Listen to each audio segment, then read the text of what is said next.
What's going on, people? Welcome back to Curtis Shaw TV, back with another live watch along. And today, people, the Merseyside Derby, Liverpool against Everton in Merseyside. Sorry, that was my Brookside impression, people. But anyway, Everton against Liverpool. We're here purely for vibes. There's people asking me, why are you doing this game? It's over.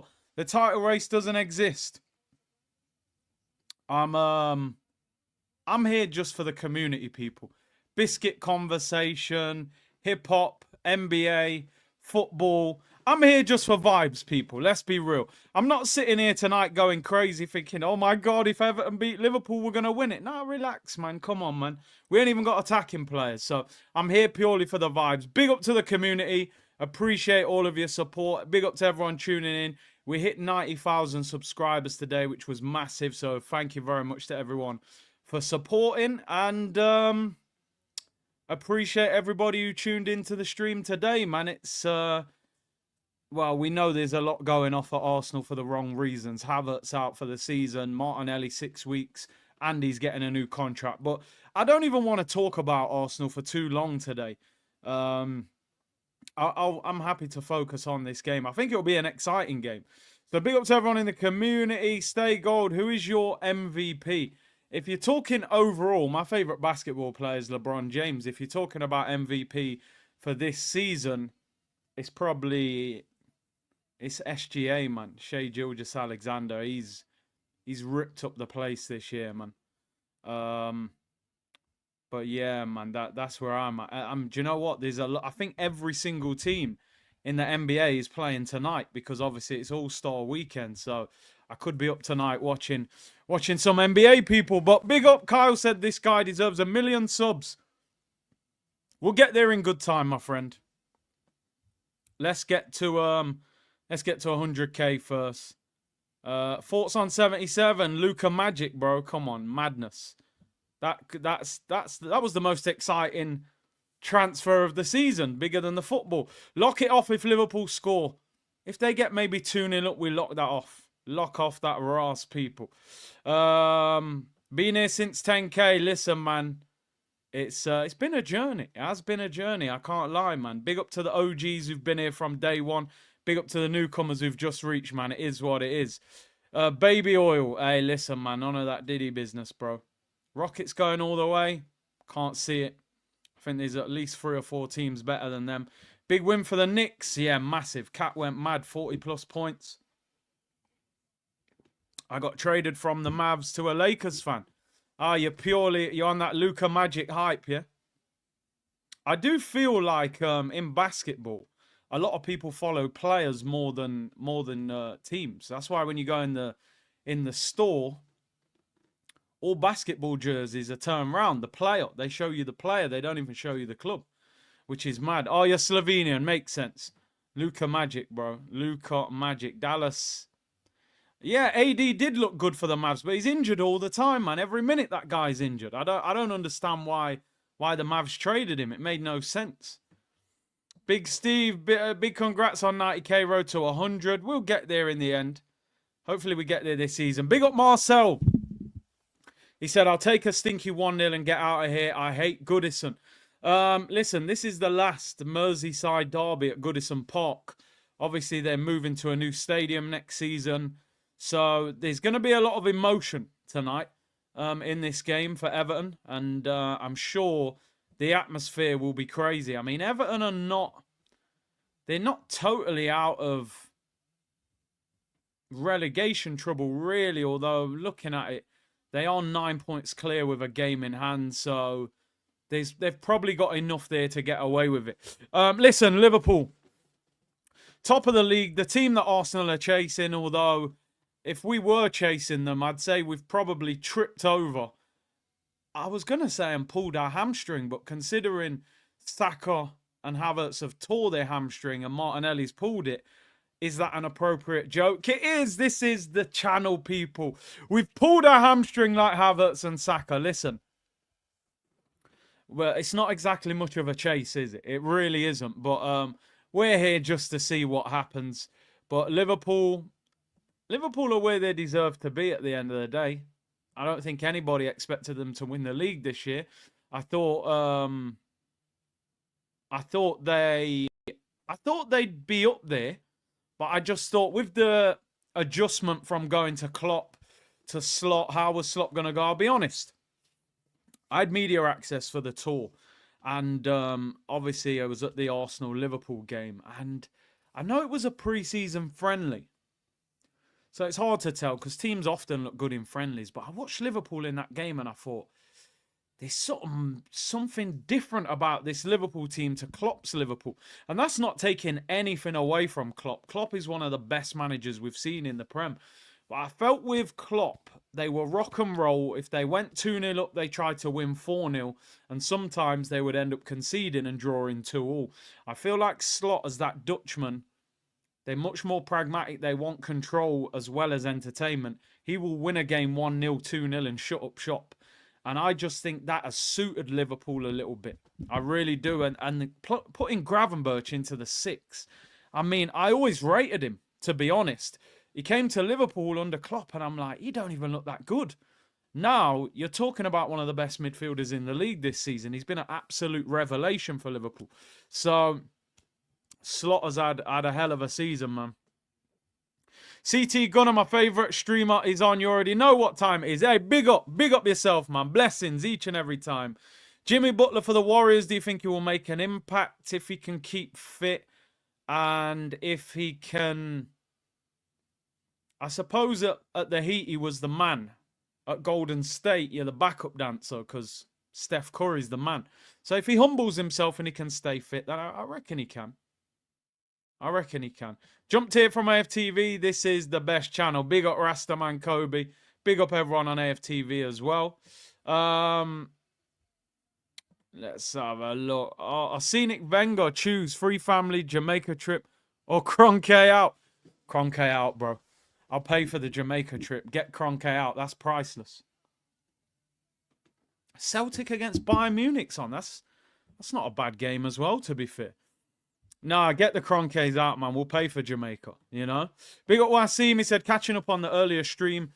Didn't get to the poll result, but seeing you live. Salute to you, C. Time for the time you invest in our club and give us nothing in return. January and summer was fraudulent. Do you know what? I'm going to be totally honest with you people. And you know me, I'm very open and honest, yeah.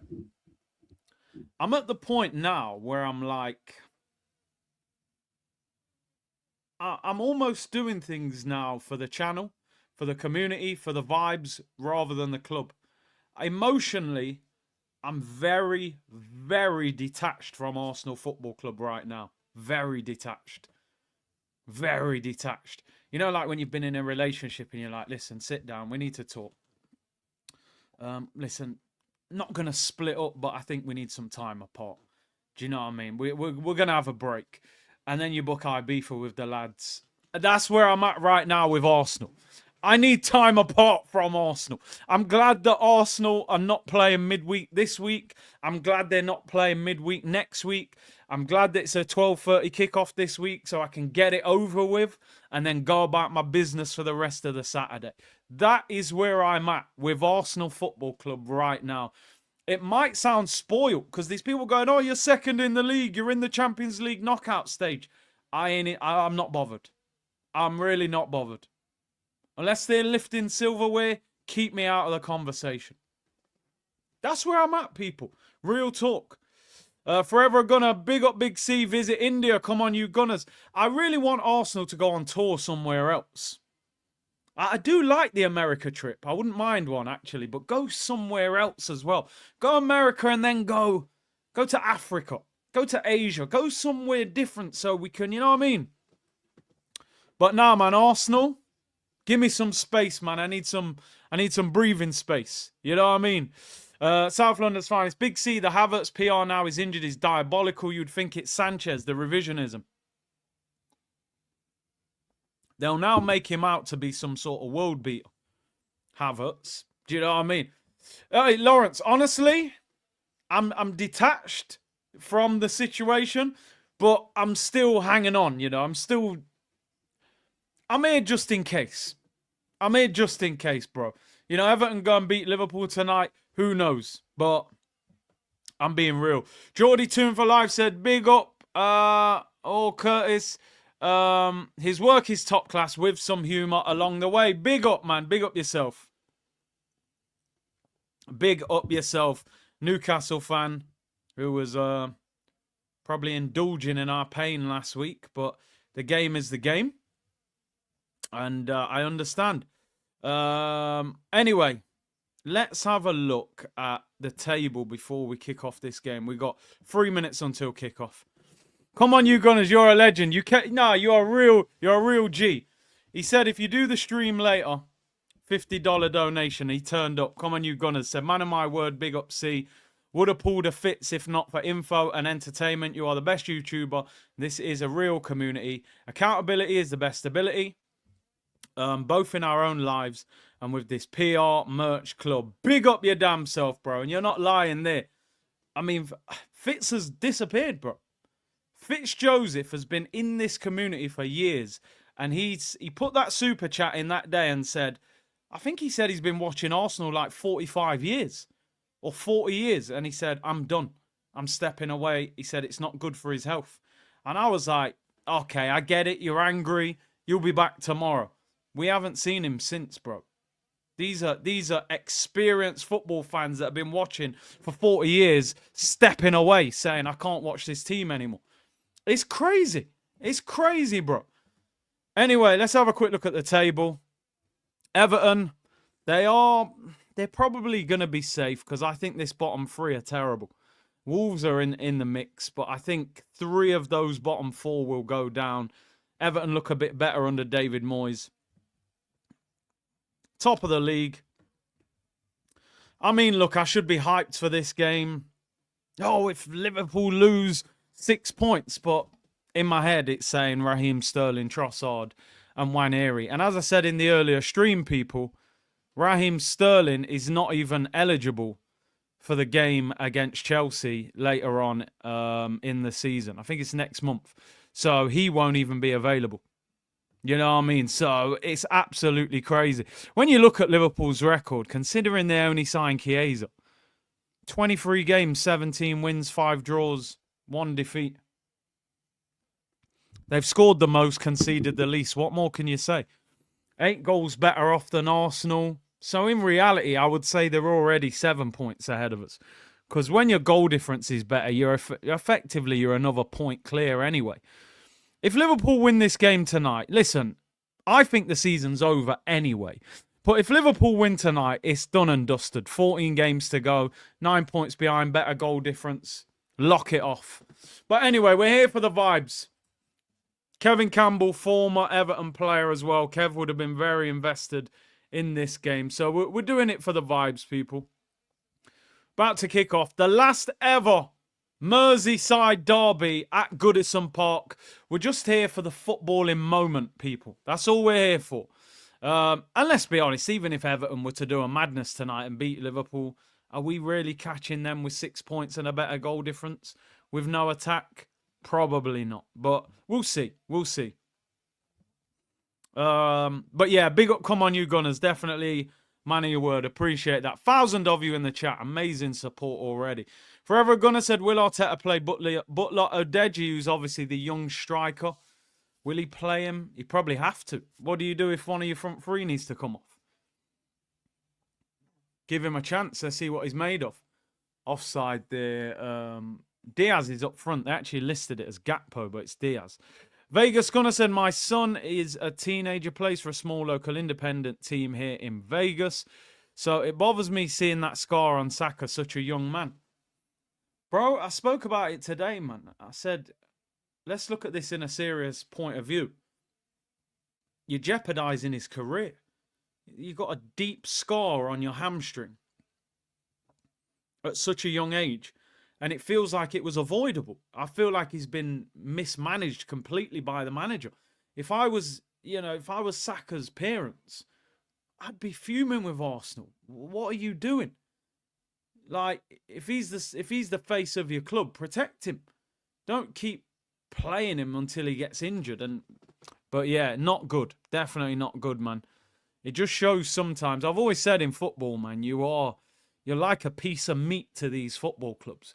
While you're good, you're good. When you're not, just, yeah, I mean, they dash it to the... They don't care, man. Have you heard anything from Fitz? He sure would love to know what he thinks about this mess of a club and his shotgun mentality. Bro, I haven't heard anything from him.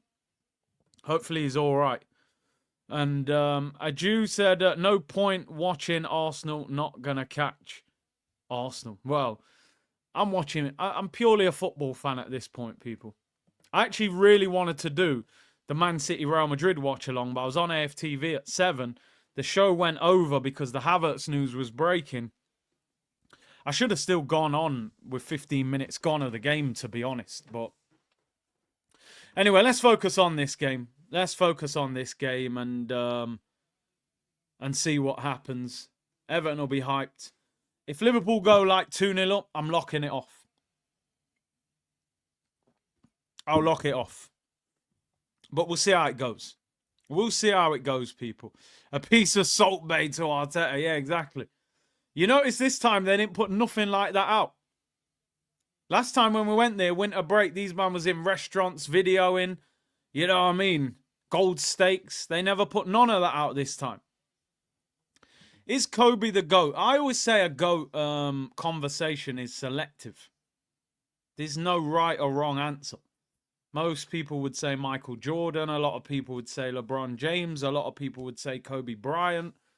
You know, some people will say some of the older basketball players who've won loads of titles. It's selective, right?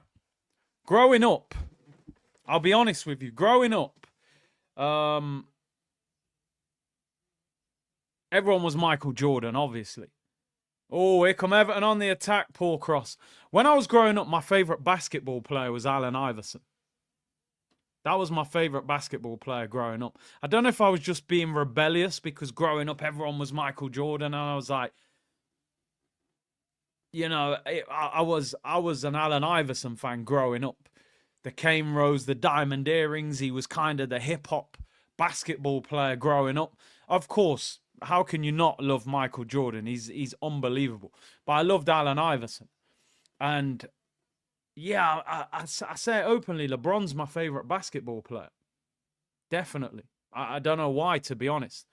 I think I was at an age where I was watching basketball a lot, and him and Dwayne Wade playing for the Heat was just, I'd never seen anything like it. So yeah, and I feel like I just lived the LeBron career more than the Michael Jordan one. Growing up, I didn't even really watch NBA games on TV. They weren't even there that much. So, but yeah, I like the street basketball players. I like Carmelo Anthony. I like Allen Iverson. You know, I like Anthony Edwards. I like that aggression. You know, but yeah, man, it's there's obviously, most people would say Michael Jordan, but Kobe, man. Kobe's mentality is just what makes him different. Karl Malone, Utah Jazz days, man. Utah Jazz, Malone and Stockton, yeah? Jaffa cake or a biscuit? It's still a biscuit for me, but it does say cake. So I suppose, Ja Morant. Yeah, he's quality, man. Dwayne Wade is my go. I'm Miami Heat fan. D Wade, man. Oh, Liverpool on the attack, Bradley. Oh, Trent's on the bench. How did I not realise? I actually typed the team in. Yeah, Trent's on the bench. Do you know what? I didn't even realise that Kobe was from Philly. When I went to Philly, I was like, yo, Kobe, man, LA. And they were like, what? He's from Philly? I couldn't believe it. Lawrence said, I've hooped since 2006, which is early for a kid from Northampton. Ball a lot bigger in the UK now. Yeah, it is. You know, I've watched a few basketball games in the UK, man. It's just, I don't know. It's getting better. It's definitely getting better, but still a long way off. Kobe in the fourth quarter, different. Yeah, it's crazy. D Rose pre-injury. Well, they said he's like the R9 of basketball, right? Carlos Vela. We looked at this earlier, right? Vela and Pogba. Everton on the attack. Liverpool are so strong at centre-back, man. That's the problem. Kanate and Van Dijk are animals. Absolute animals. Yeah, Carlos Vela and Pogba. Double signing people to rescue our season. Free agents. Get Henry out of retirement. Big up Face. Hey, Big C, what a great show today on Supporters Club with Turkish and Chris, and a great panel. Love for the love, stay blessed. You know, hey, big up, man. I appreciate that. That show was done before the Havertz news came out, so I think we did that. Did we record that yesterday? Yesterday or the day before? Might have been Monday. But yeah, we didn't have the Havertz news, so it we didn't have that angle. 90 Ras K, big up, man. Come on, community legends. Big up City Block Records, man. Patrick said, Steph is my favourite. For me, it's like Messi, CR7. Messi is talented without working hard. CR7 worked hard for it. That's Steph and LeBron. I get the concept. But do you know what? I watched them both last year. Me and Cruz went to the Olympic warm-up game, and they both played, man. And it was a moment. It was a moment. Steph doing the no-look free, LeBron doing the tomahawk dunk. It was wild. Oh, Liverpool on the attack. Ball whipped in. It's blocked. I definitely need to go to an NBA game this year. The problem is every time I go to America on holiday, it's the summer. There's no NBA in the summer, which is frustrating. So I need to try and go over. I'd love to go to the playoffs. I'd love to go to a playoff game.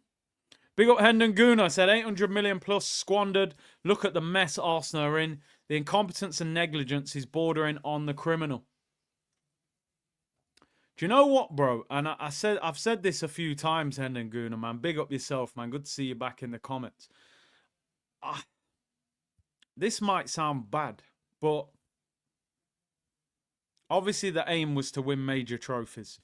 If we win major trophies, cool. Nothing to argue about. But if Arsenal would have had a good go at it, finish second, and we just tick over into next year, I feel like we'll be in the same situation next season.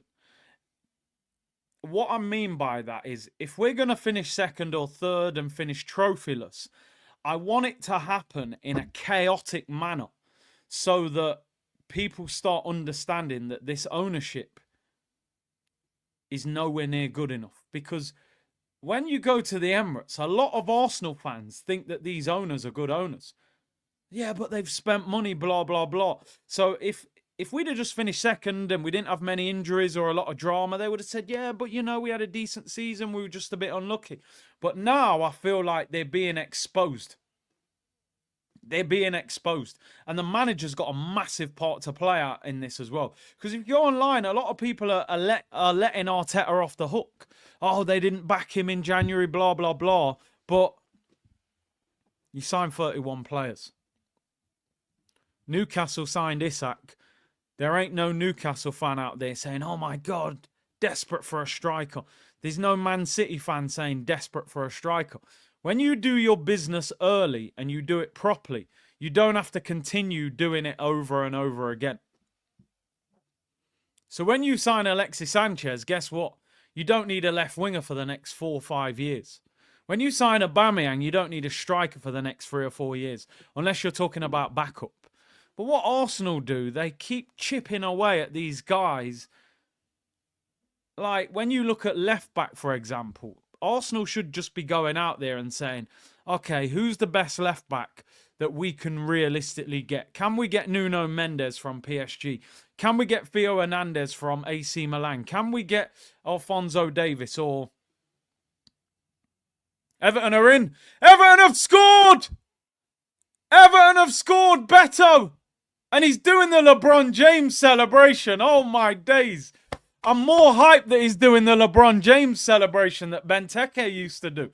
LeBron James. What day is it, people? Taco Tuesday. Even though it's not Tuesday, it's Wednesday. But LeBron. Beto makes it 1-0. Is he offside, though? What a finish that is, by the way. He looks miles offside, though. I don't understand how he's onside. All the Liverpool players are arguing what even happened. You watch, right? Liverpool will start losing games. He's onside. Bradley's played him on. It's 1-0. I can tell you off one replay that that's a goal. What a free kick, by the way, that is. That is an unbelievable quick free kick. Look at that pass. Splits them 1-0. That's the you watch. You watch. Liverpool are gonna start losing games. And we'll be there crumbling because we got no attack. 1-0 to Everton in the final Merseyside Derby. Yo, these hit the LeBron James celebration, man. Come on, man. LeBron James. This is why LeBron's my GOAT, people. He's the modern day GOAT anyway, even if he's not overall. I can't celebrate. I'll be more annoyed, to be honest, than anything. Michael Oliver's the ref, yeah. Well, he's the Man City fan, isn't he? Well, he's actually a Newcastle fan, but he wasn't offside anyway.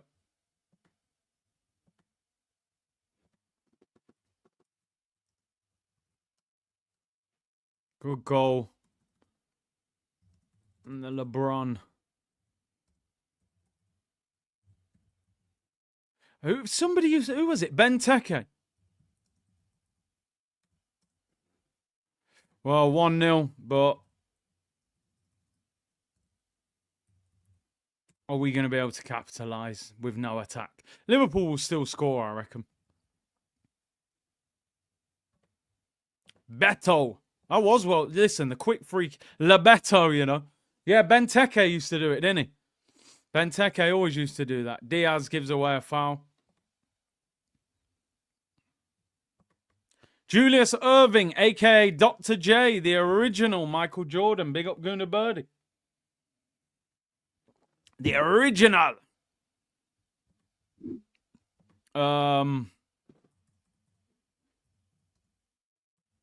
Free kick to Everton.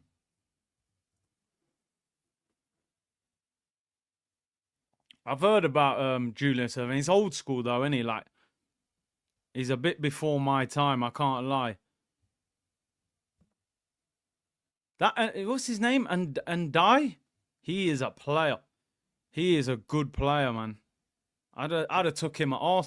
Yo, look at the celebration. Come on, man. Some madness. Absolute madness. Let me read out his super chats. Jerome, congrats on 90k, bro. Big up your damn self. Always supporting. Big up all the community. 1,500 in it.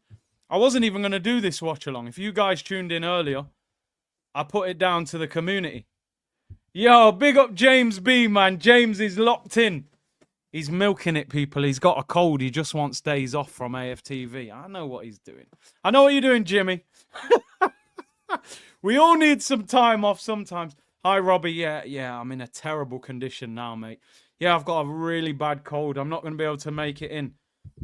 But I'm off to Australia in a few days on holiday, so I need a bit more time to go shopping. Jimmy!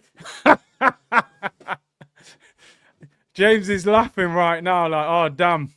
Tactical Insights cancelled this week. Big up James B, man, each and every time. I'm joking, by the way. He is under the weather, so I hope I'm not getting him in any trouble. Oh, and speaking of trouble, Alexis McAllister equalises for Liverpool. And they're laughing about it. 1-1. It was good while it lasted, right? Yeah. Longest Super Bowl hangover of all time. Yeah, Robbie, not going to be able to make it in tonight, mate. Why? What's the problem? That Kendrick halftime show, man. It's done me, Rob. I'll see you after the Australia trip. 1-1 anyway. Salah. Oh, what a header that. How's he scored that? Pickford, man. Look at dinosaur arms. Look at this. Look at the state of Pickford, man. What is Pickford doing?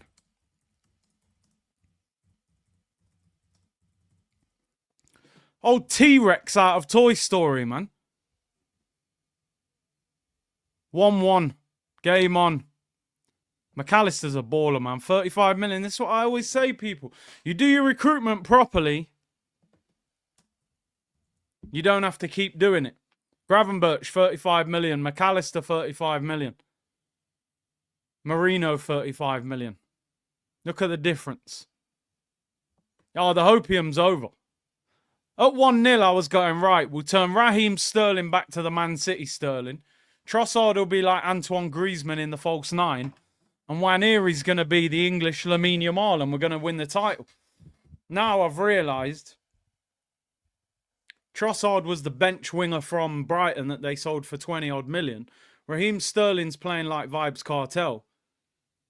And Nwaneri was doing his GCSEs 8 months ago. Apart from that, everything's fine. We're being linked with Diego Costa.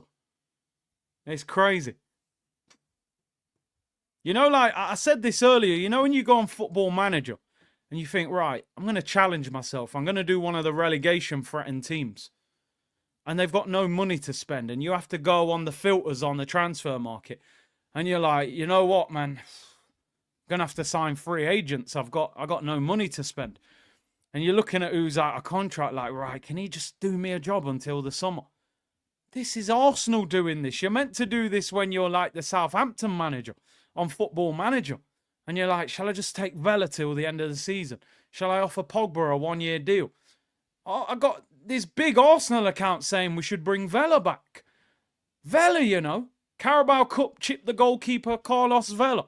We want him as our rotation striker. When we went for Ollie Watkins, I was like, boy, I don't know if I'll take Ollie Watkins, you know. He's decent, but I want Gyökeres. A few moments later, I'm here going, listen, lads, 37-year-old Diego Costa or 35-year-old Carlos Vela. I mean, Jesus. I don't know what the hell's going on. For me, just sign Pogba.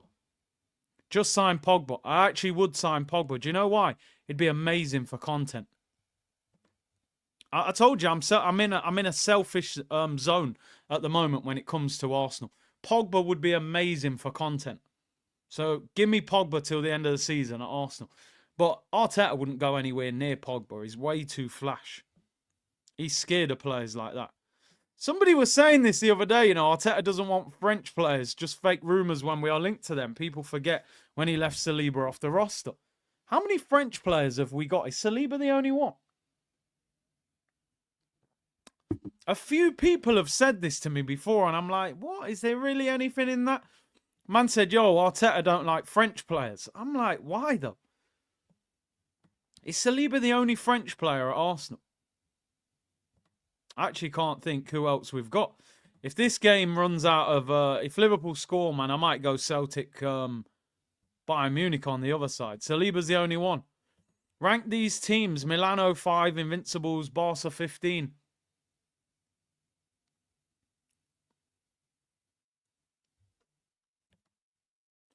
Barca 15. Am I confusing myself? Is Barca 15 Luis Enrique? Is that Neymar, Messi, Suarez, Neymar? It's not Pep, is it? Pep was gone by then. That's a tough one. Milano 5. So you're looking what? Shevchenko, Crespo, Kaka, and them, man. Jeez. I personally think, right, it's difficult because my Arsenal head is telling me that, but we never won the Champions League, so how can I put them above those other two teams? I think MSN is the best front three we've ever seen in club football. I think it's the best we've ever seen. I haven't seen a better front three in terms of the chemistry and the link-up. Ronaldinho, Messi, and Eto'o was close. Bale, Benzema, Ronaldo was fire. I don't think their chemistry was as good. A lot of individuality, especially with Ronaldo. And Dyer, I've just been bigging up. He's injured. He's kicked the floor. He's down on the floor injured. I think MSN's the best front three we've ever seen in club football. I haven't seen a better front three than them. The link-up, I mean, Tevez, Rooney, Ronaldo, not better than MSN. Luis Suarez at that time, arguably, probably the best striker in the world. Messi, probably the best player we've ever seen. Neymar was the rebirth of Ronaldinho. I think he would have cleaned up if he'd stayed at Barcelona. So the Milan team for balance was insane because you're talking about Maldini and them, man. Do you know what I mean? Clarence Seedorf and Pirlo and all them. And obviously I'm going to rep the Invincibles. How we didn't win the Champions League is Mane, Firmino, Salah. I don't think they went to the heights of MSN. I just don't think they went to the great heights that was like those three were just on a different planet. I'd go with a Barca team or Milan just because they won the Champions League. I think Pep's Barca was more difficult to play against than Luis Enrique's. Luis Enrique's was more entertaining with that front three. Favourite player of all time, Ronaldinho. You know what? We've got a break in play here, right? This Ndai's injured, which is a shame because he's a baller. Who is your football GOAT? Who's your football GOAT?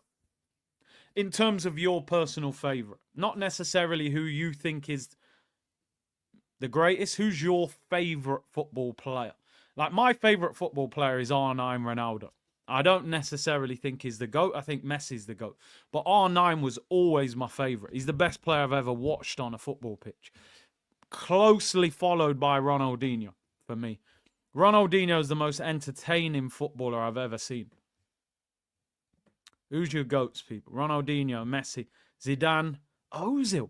Honestly, I don't think I've ever heard somebody say Ozil as their GOAT. He was a joy to watch, especially at Madrid. Thierry, yeah. R9, Hazard and Zola. Chelsea tax. Hazard was some player. Ronaldinho, bro.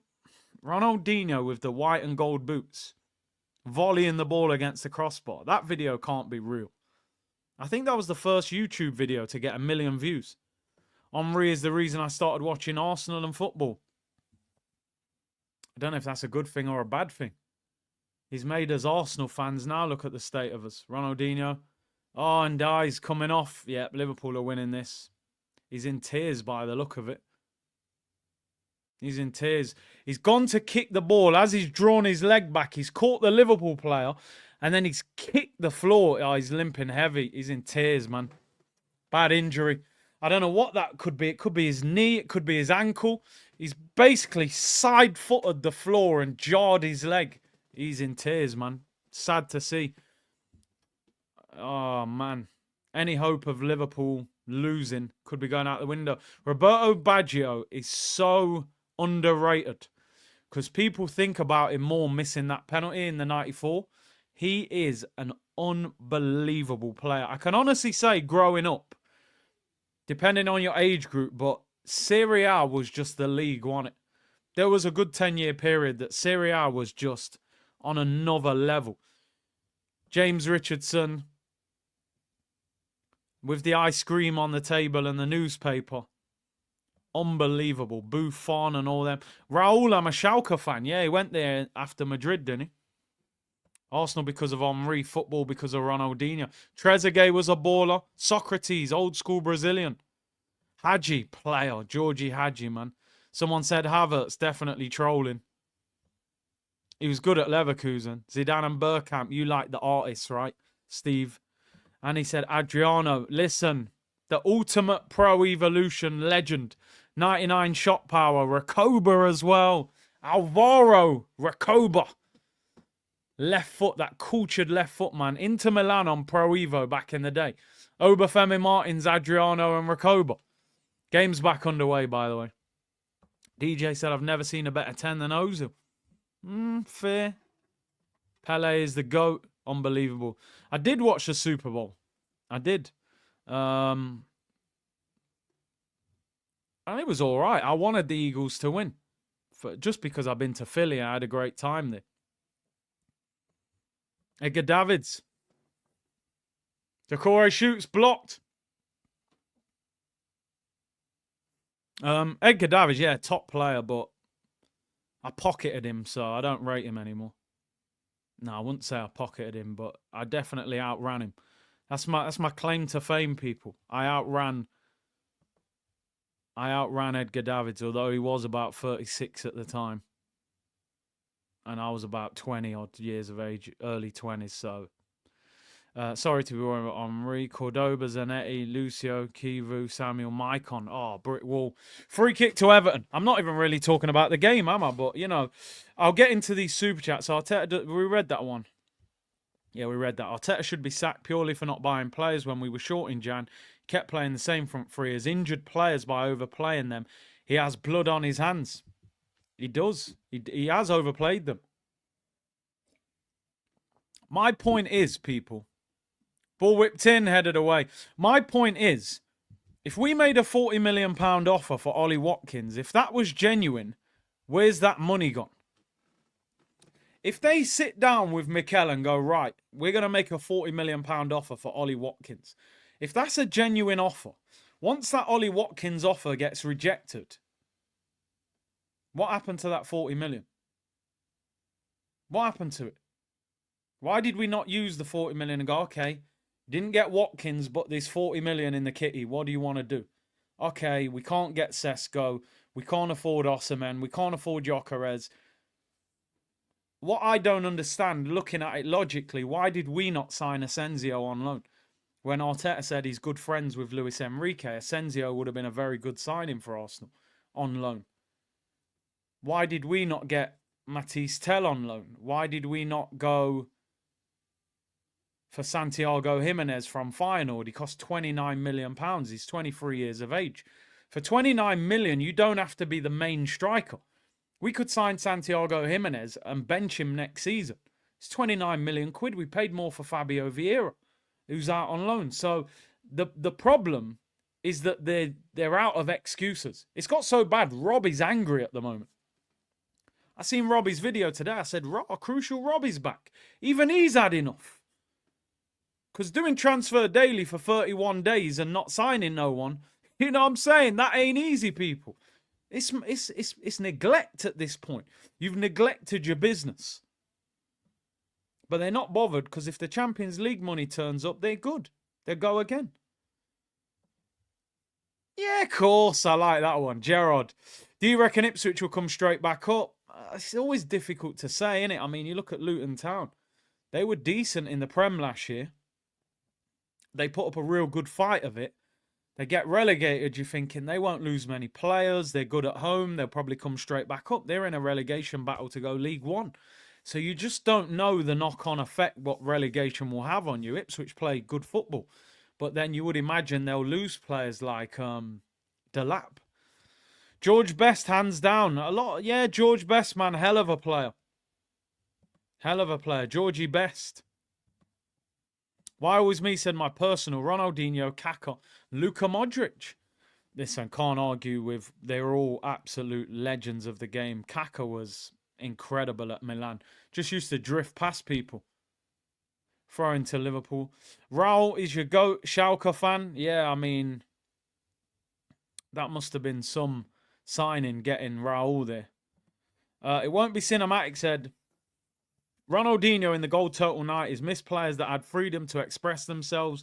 Coaches ruin the game. Take me back to before inverted left backs. Now, I know I'm not even talking about this game much, so apologies if you tuned in for the game and I'm not commentating at the moment. I will do. I always like to ask this question. You expect the game to evolve. And when things evolve, usually you expect them to improve. Now, I'm not saying footballers got worse, but I don't understand how I could go back 20 years and see more skill than what I see now. So why has skill been coached out of the game? It's one of, like, so many of you have just said there, your favourite players, Ronaldinho, Zinedine Zidane, R9 Ronaldo, Thierry Henry. You're talking about some of the most skillful players that have ever played the game. And when you speak to these coaches, they name similar players. But if you look in world football now, where's the next R9 Ronaldo? Where's the next Ronaldinho? Where's the next Zinedine Zidane? And it's funny because when I grew up, my dad was saying, these guys aren't as good as back in my day. Maradona, Pele, blah, blah, blah. Now I'm saying it. Now, is it just a generational thing or has the game changed so much? Because I watched that Man City Real Madrid game last night. And it was entertaining, right? It was entertaining. It was 3-2, but the game was chaos. I don't even think it was that good in terms of quality, to be honest. I mean, Vinicius got man of the match. He was direct. He ran at people, but I like Vinicius because he runs at people. He'll try and nutmeg you, he'll rainbow flick the ball over your head, but where are the skills in the modern game? JJ Okocha was scooping the ball over Ray Parler's head. When's the last time you seen a player get nutmegged, like badly just get nutmegged? Like, the game now is full of athletes. You've got to be an athlete. You've got to be able to play in a system. That's how you make it nowadays, especially in England. You have to be able to run. You've got to be able to be coachable. I feel like now a Ronaldinho would probably not make it. Or he wouldn't make it to the same level because they'd say he loses the ball too much, or tactically, you know, you're not able to coach him. Where are the free spirits in the game? Where are the players that just give them the ball? They bring joy to everybody to watch. It's very difficult for me. The game has really changed. Really, really changed. Yamal is a breath of fresh air because he is playing with that freedom. But he's 17 years of age, and you know, he's at an age that they can't influence how he plays. He's just doing his own thing. Neymar was the savior of football, in my opinion. He was going to be the next. That's why they call him the prince that never became the king. He was the one that you'd just pay to watch that guy play football. But the PSG move killed his career. Do you think next-gen fans will remember Mbappe, Haaland, Vinny as the GOATs? I mean, yeah, they will. They will. You know, I say to Cruz and that, I love Mbappe and Vinny. To them, they are our Messi's, Ronaldo's, or R9, Ronaldinho. They're the guys in this generation. But it's you even look at Mbappe though, when he came through at Monaco, absolute lightning quick, and I don't know. It's difficult. Has Pep ruined the modern game? I always say Pep's not in charge of what other clubs decide to do. If all these clubs decide to copy Pep, that's not his fault. Because in reality, Pep was at Barcelona playing like this, and you still had Arsene Wenger at Arsenal. You still had Ferguson at Man United. You still had Mourinho at Chelsea. Those managers were still doing their own thing. Now, I think one of the biggest mistakes Arsene Wenger ever made was he tried to copy Barcelona. He went away from what worked at Arsenal. Our team was built on speed, on power, and also physical, technical ability. With your Vieiras, your Henrys, your Bergkamps. They were strong, they were fast, but they could play. He tried to copy Pep. Let me get Haleb. Let me get Rosicky. Let me get Ramsey. Let me get Wilshere. These guys were great footballers to watch, but Arsenal would go to Stamford Bridge and get beat up by Mourinho's team. And I just think Wenger lost sight of what was working. He saw Pep's success. He tried to copy his mate's homework, and he got the answers wrong. McAllister gets a booking. But I just think when you look around the modern game now, it's a lot different. It is a lot different. And again, I probably sound like an old man. Oh, the game's changed. But individual brilliance, man. How many players in the modern game would you pay to watch? Like, listen, I'll pay £100 of my money to watch you play. I wouldn't be desperate to go and watch Haaland play football. I just wouldn't. I rate him as a player. He's an elite goal scorer, but I wouldn't be desperate to go and watch him play. I just wouldn't. Mo Salah, I mean, I saw Salah a few times. He's a very good player. Palmer, I mean, Palmer's inconsistent, though. Osman Dembele, I like Musiala. Yamal's the one. Yamal is the one. 17 years of age is incredible. Sancho, bro, you better pay me £100 to watch him. Jadon Sancho, bro, I ain't paying £100 to watch him. Are you mad? Maybe the Dortmund one, not this one. Yellow card there for Everton. I will commentate on this game eventually. I'm meant to be doing a watch-along here. I've barely spoken about the game.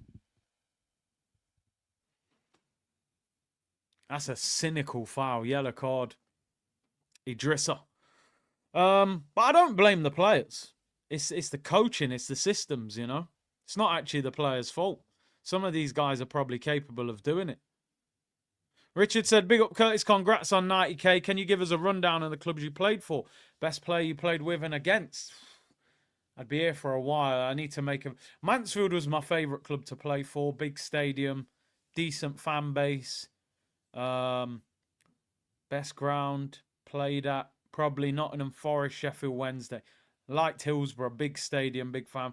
Best player you played with and against? Probably Leon Best. Very, very good player, man. He played for Newcastle. Scored against Arsenal in the 4-all. He had a good career, Premier League. I actually thought he was going to play even higher. Tom Huddleston, you remember him from Tottenham. Technical ability was on another planet. He was 6 foot tall when he was about 13. He was bigger than everyone. He could spray passes all over. He was a baller. Played against Vardy. Ripped us apart. Edgar Davids. Jody Morris. Oh, there's loads. I'd be here all day. I actually need to make some videos talking about it. Edgar Davids was obviously a big moment, man. Growing up, man, we admired them players there. The orange sunglasses. He was the player manager of Barnet. And I played attacking midfield. He was playing defensive mid, man. It was a moment. Edgar Davids, you know. A corner whipped in for Liverpool, headed away. People always say to me, check Edu's tweet. And then when I go to find him, are you talking about Edu, Arsenal Edu, or are you talking about... Oh, you're talking about Eduardo. Salah's 6 assists behind Thierry. I think he's going to get him. Yeah, like I said, yeah, Davids. He was at Barnet. Salah is 6 assists behind Thierry Henry's assist record. I think it could be in trouble this year because Liverpool score a lot of goals. They score a lot of goals. Vardy, yeah, Red Bull. He's mad, isn't he? He is mad. He's always drinking them Red Bulls, man. I stay well away from them drinks. Benito Carboni, you know, he was a player, man. Sheffield Wednesday, him and Reggie Blinker and Di Canio and them, man. I said he's blocked me. He might have. I've said 1 or 2 things about Edu over the years, so possibly. Haaland back in the 90s and 2000s would not stand out. There were so many bagsmen around. Yeah, so many. Henry said he would pay to watch Hazard. Lee Trundle. How can I forget Lee Trundle? I played against Trundle. He was at Bristol City. I come off the pitch. I shook his hand. I said, listen, you are a baller, mate. The ball came to him. He chested it down, let it bounce. He volleyed it from inside the centre circle. It landed on top of the net. But as a young player, and I remember his coach was saying something to him and he just ignored him. And I thought, this guy, free spirit again, as I'm talking about.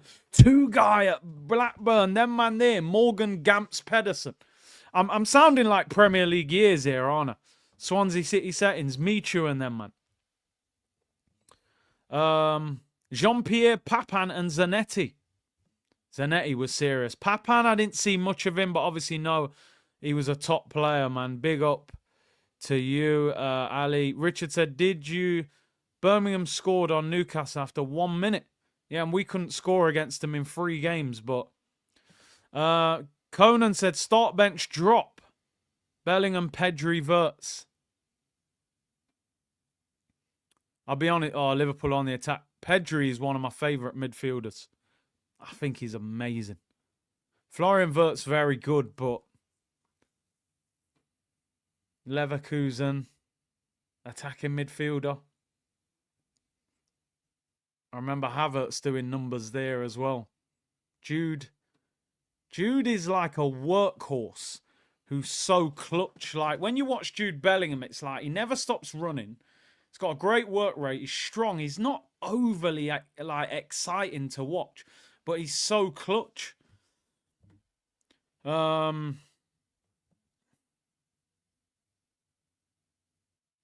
a big fan of Pedri. I gotta be honest. I think Pedri's outstanding.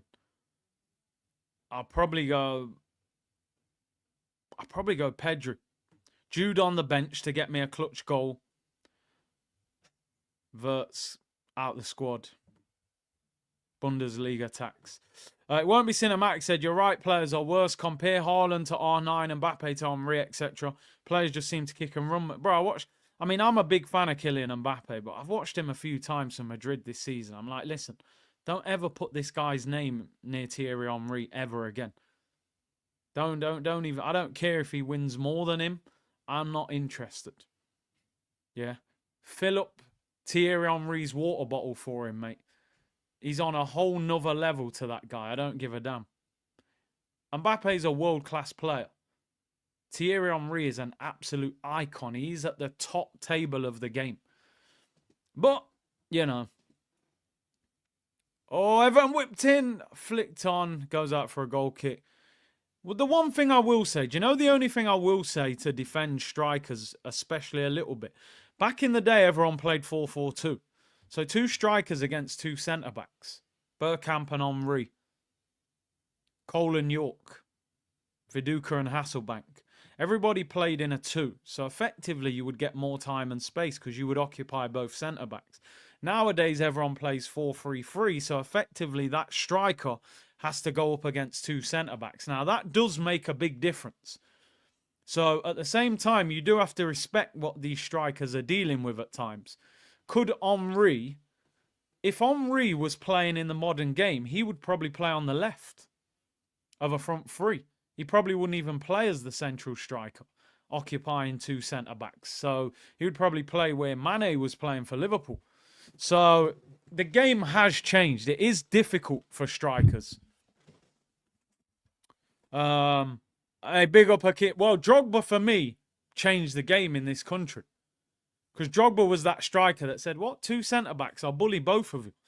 It didn't even matter that Drogba wasn't scoring 30 goals a season. He was destroying 2 centre-backs. And then man like Lampard was just smashing it from 20 yards. Lampard! Most of Lampard's goals came from Drogba at Chelsea. Long ball up to Drogba, pins the defender, chest, lays it off. Lampard! Lampard was a deflection king at Chelsea. Just whack it from 25 yards, slight deflection. You know what I mean? Drogba was just bullying defenders, man. He was brutal. He was like Debo in Friday. Just turning up and nicking people's money off them. The Drog was crazy, man. The Drog was mad. Got a minute till half time. Minute till half time. I've barely spoken about this game. 1-1. Liverpool look the better team. Although, just as I say that, Canate overhits the pass. Arsenal will hit 30 years without a title. I wouldn't be surprised, bro, unless these owners go. Saw a story today, by the way. We might talk about it at half time. Let me get this story. Because at some stage, Arsenal fans are going to have to realise that the club is not moving forward anymore. We've got stuck, people. Oh, Liverpool on the attack.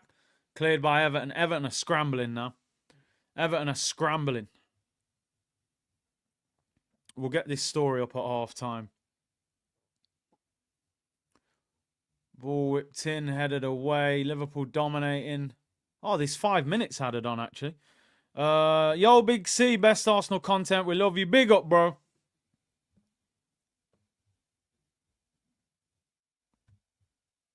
Curtis, are we ever going to be alive to witness us lifting a Premier League? Hopefully. Surely things will change at some stage. It can't always be this bad.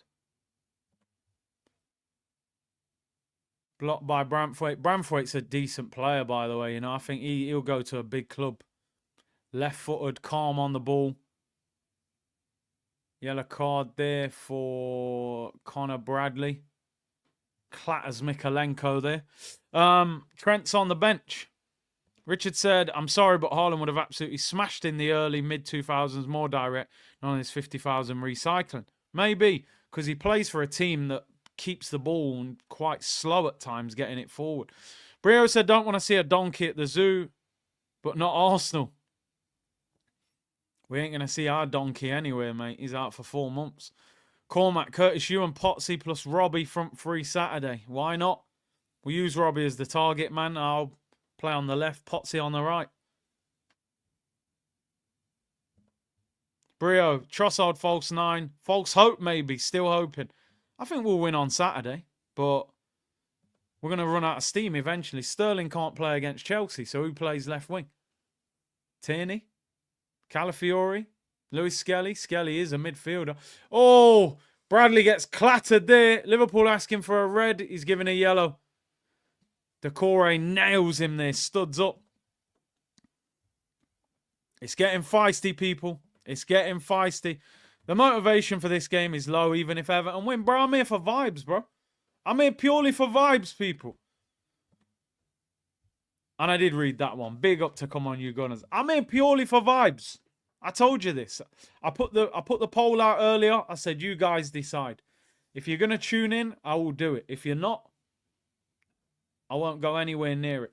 2,150 of you tuned in for a non-Arsenal game. You guys are legends. Get the likes up and subscribe. And we will do it, people. We will do it. Someone has to explain. I mean, tell the fans. Explain. Don't be scared to tell. I heard it was a direct message. Please don't.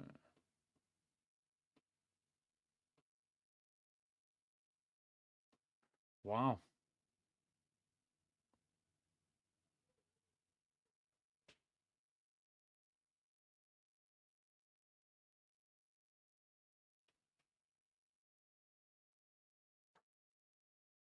Yeah. Curtis, if Arsenal called you up and said, we need you till the end of the season, how do you think you would perform? I mean, listen, man, one thing, I ain't going to lie, the fitness level, I still tick over in the gym. But, you know, the one thing I will say about these Prem ballers, their fitness is on a next level. Why do you think when Prem teams play like a League 2 team in the FA Cup, by the last 10, 15 minutes, the League 2 team looks knackered. Yet they both train every day. Number one, they keep the ball far better. And number two, their level of training and sports science and all that is different. I would need some time. I would need some time. I can't lie. But anyway, if Ben Yedder didn't have that charge hanging over him, I would have said go for him. Shot comes out deflected. Pickford manages to keep on to it. Wow. Yeah, just give me the last 20. I'll just be a poacher. I'll just be a poacher. Do you know what? I might send a letter to Arsenal for banter. Just for content. Shall I go to the stadium? That would actually be a really funny video, wouldn't it? Shall I go to the stadium and tell them I want to play up front? Yeah, trust me, bro. Get me to Saudi. Surely I can go Saudi 2nd division. Or one of the bottom teams in the Saudi Pro League. I don't even need 100 bags a week. Give me like 8 grand a week. I'll go Saudi. Bottom of the league in Saudi. 8 grand a week, tax-free. Half-time whistle goes, people. Everton 1, Liverpool 1. Started off lively, man. I'll be honest. That injury to Ndai has kind of mashed it up, man. It's kind of mashed it up because he was there live wire. And he's come off. And they don't quite look the same. Who do you rate more, Odegaard or Bruno? That's a good question, you know, because I feel like, right, let me tell you the difference. I feel like Bruno is a bit more of a killer in the sense that if Bruno's 25 yards out, Bruno can put it top corner. But Odegaard's got a better attitude. All right, I'm going to say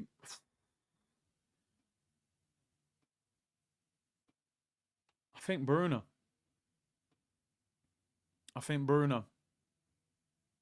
Because I look at Bruno, I think in the Arsenal team, he'd probably be even better than he is at Man United. Man United are terrible. Are you talking about Bruno Fernandes, by the way, or Bruno Guimaraes? I think you're talking about Bruno Fernandes, right? He is a little rat face. He is. I don't like him. But he's talented, man.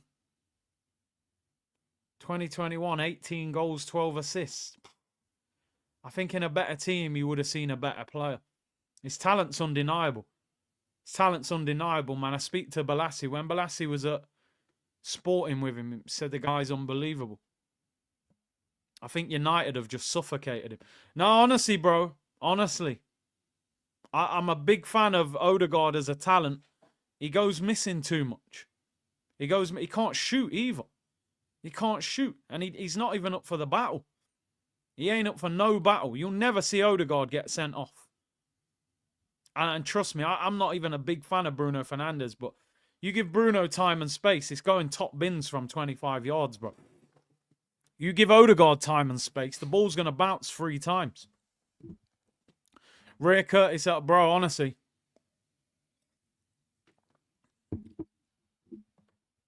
I think Bruno's better. Honestly do. You put Bruno in the Arsenal team, I think he cooks. I think he absolutely cooks.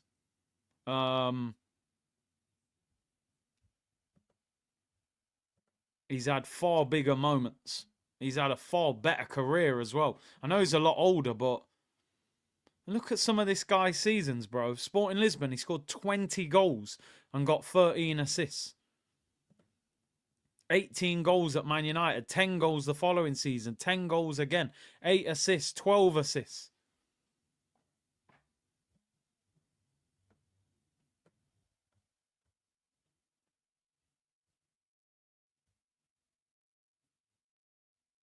I can't handle that. Yeah, Bruno probably more of a 10, Odegaard more of an 8. Odegaard, talent undeniable, doesn't turn up enough. I'm sorry. He doesn't. He's just in bad form. Bro, as I say, man, I like Odegaard. I really do like it. And he's a cool guy, so trust me, it's not easy for me to say that. He's Arsenal captain. You know how cool Odegaard was when we was on tour? Came over to us, walking over the road to come and hail man up. Yo, you lot all right? Yo, respect, man. Hope you have a good season, bro. Keep doing your thing. We need goals. Big up. Nothing but respect for him on a personal level. Talent, undeniable. I've said before, Odegaard, you put Odegaard in the Man City team, the Barcelona team, he looks like an absolute world beater. I feel like Odegaard performs at whatever level the team performs at.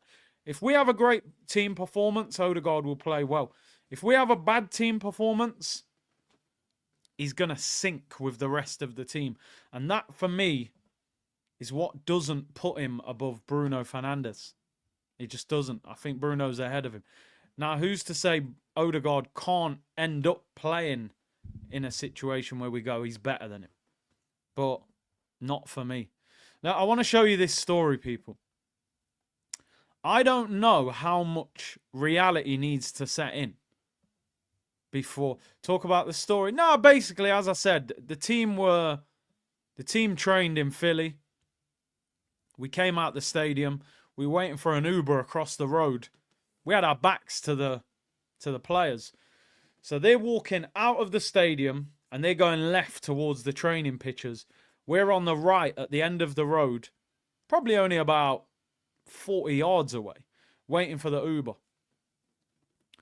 So we're looking forward, chatting to each other, blah, blah, blah. We turn round, get a tap on the arm. Odegaard, Timber, Ben White, Ethan Nwaneri come over. Odegaard was at the front.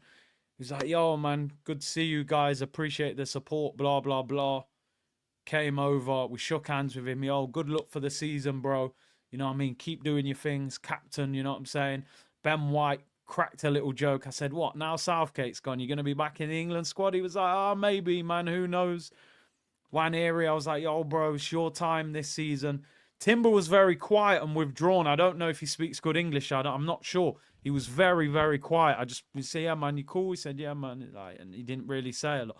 And I was like, yo, that's quality from Odegaard because he didn't have to come over.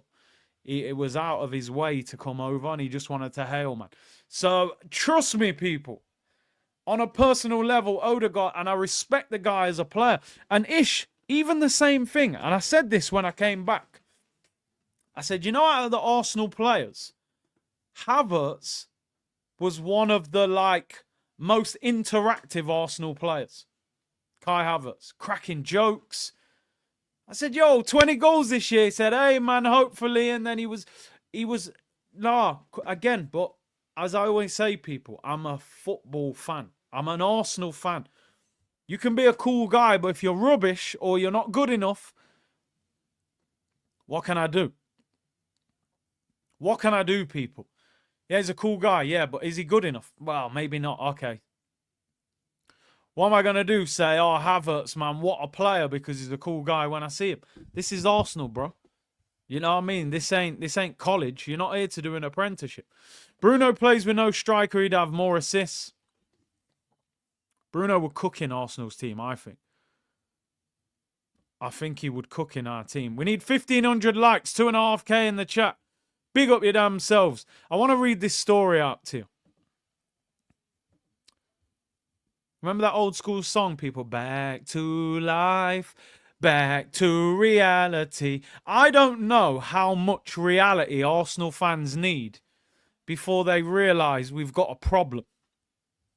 I don't know how true this story is, but this isn't the first time I've heard this story. So if this ever happens, Qatari investors are interested in buying Tottenham Hotspur.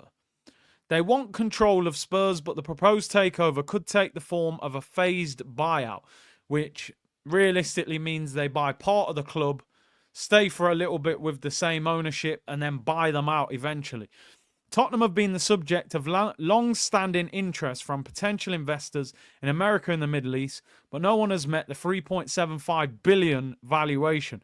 The identity of the Qatari bidders is unclear, but we have been told they are private individuals rather than the government-backed Qatari Sports Investment or Sheikh Jassim, who tried to buy Manchester United 2 years ago. Now, let me tell you this. The Qataris are going to buy a Premier League club, right? Abu Dhabi have got Man City. The Qataris will buy a club. They wanted Man United for 5 billion and wipe all the debts. And that's more than Arsenal are worth. These guys are going to buy somebody. Now, people have to remember, I don't know if you know this story, but Abramovich, there was rumours that Abramovich was going to buy Tottenham. But he ended up buying Chelsea because he couldn't get a deal done with Daniel Levy, and because Chelsea's in West London, it's a richer part of London, he felt it made sense to buy them. Plus, Chelsea had had some success. You know, they'd won UEFA Cups and things like that. Can you imagine? I don't even want to imagine this, but can you imagine if they got Qatari ownership?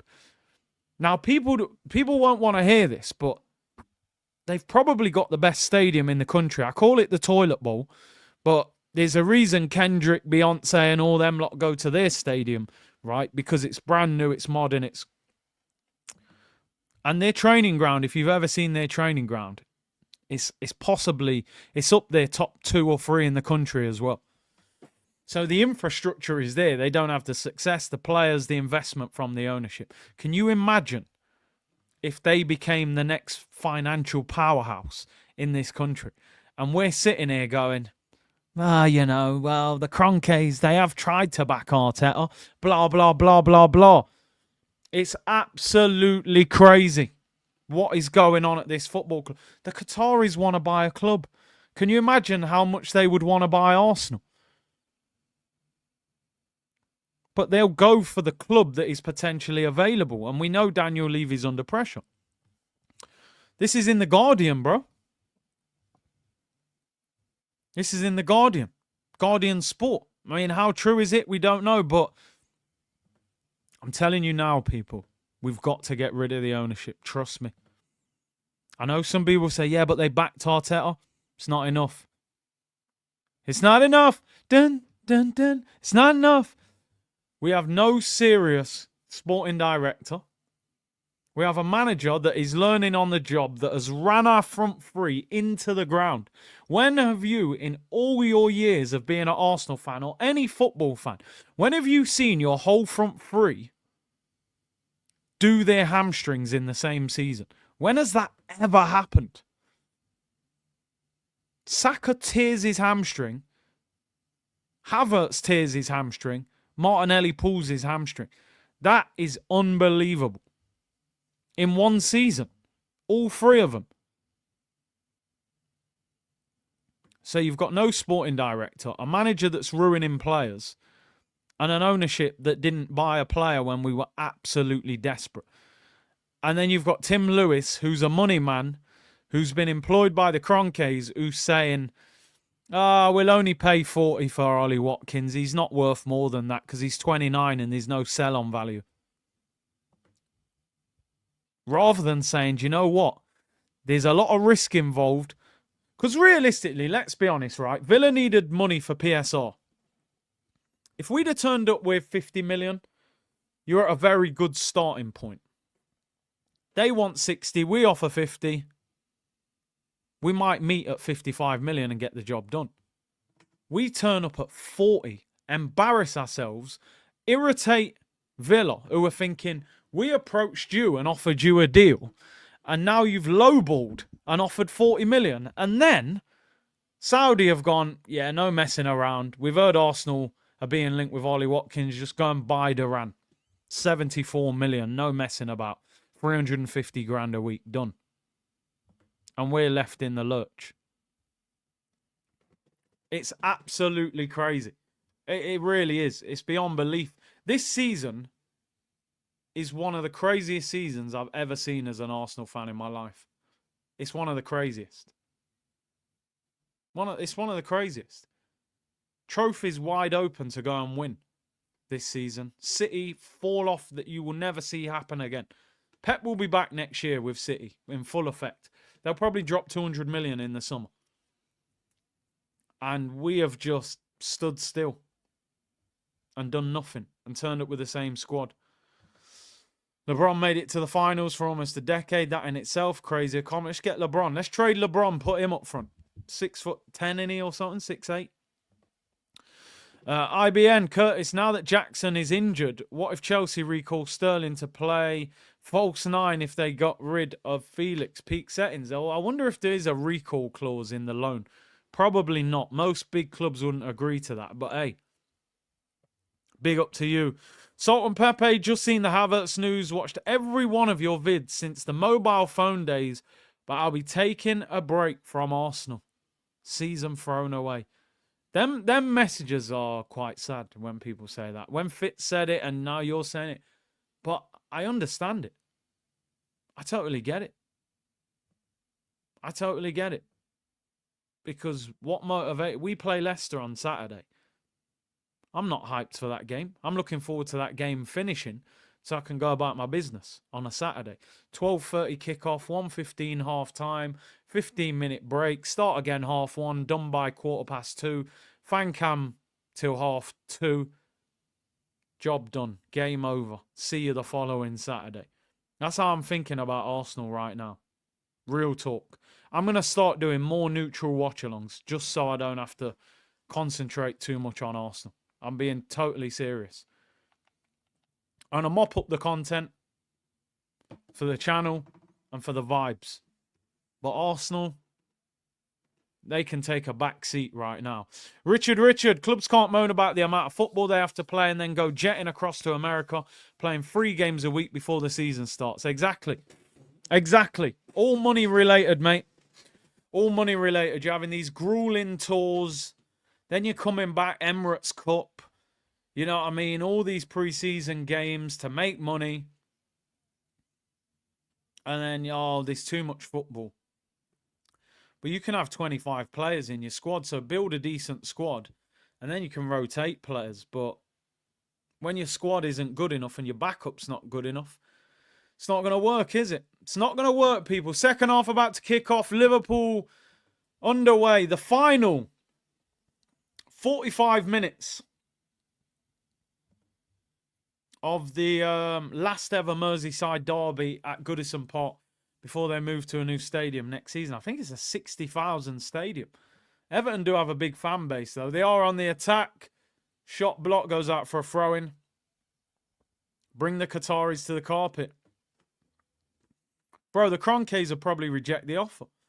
Clement, don't know why you haven't done more neutral watch-alongs as we know that Arsenal isn't good for it. Bro, trust me now, you're going to see a difference. We're going to do more neutral content. I need to get away from this season and Arsenal. We'll indulge in other football. Chido Obi hat-trick against Chelsea. He's a very good talent, man. Whether he'll make it to the top, who knows? But I think United will give him a chance. William said, if Saliba was definitely going to Real, could you see us doing a PFP trade like Rodrigo? I mean, let's face it. Rodrigo for Saliba is a downgrade for us. You're giving away one of the best centre-backs in the world in his early 20s. I do like Rodrigo. I'd love Arsenal to sign him, but I don't think we're savvy enough to do that. You don't see many swap deals nowadays, do you? And I don't think Rodrigo would come to Arsenal. I think he could. I think Rodrigo would think. Would Rodrigo come to Arsenal? I don't know. Maybe. I'm just thinking. Bayern Munich got loads of wingers. He wouldn't be able to go Barca. Would City go in for him? I suppose it would depend who would go in for him. But Saliba needs to be at the club. Ball over the top. Beto. Foul. Free kick to Liverpool. Qatari should approach Robbie AFTV to issue a counter PR against the Cronkies for their favour. I'll be shocked if Liverpool don't win. They're the dominant team. Even a draw's not terrible for Liverpool. Let's keep it 100. This is a tough game for them. It's a tougher game for them than anybody else because of what it means to Everton. Looking at Liverpool's next fixtures, who've they got? They got Wolves at home Sunday. They'll win that. They got a tricky run after that. Villa away, Man City away, Newcastle at home. But look at the state of our attack. Are we even going to be able to capitalise on it? Probably not. Liverpool in possession. We know that Salah's lurking in the background waiting to score. We know he'll be waiting somewhere. He's got an assist already for McAllister. We need to find a way to get the Qatari owners to buy. I mean, can you imagine like getting a hashtag? That's what, I mean, you got me thinking there. I mean, can we get something like,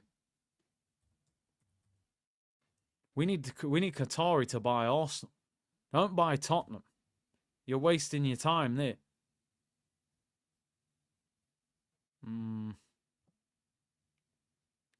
We need to get some. We need some hashtags trending. Imagine if 10,000 of us got that trending. Qatari buy Arsenal or something. Because listen, business is business. Yeah, if somebody turned up at Arsenal and offered over the odds, Cronkies might consider it. Who knows? They might think, yeah, Kroenke out, Qatar in. You know what I mean? Something like that.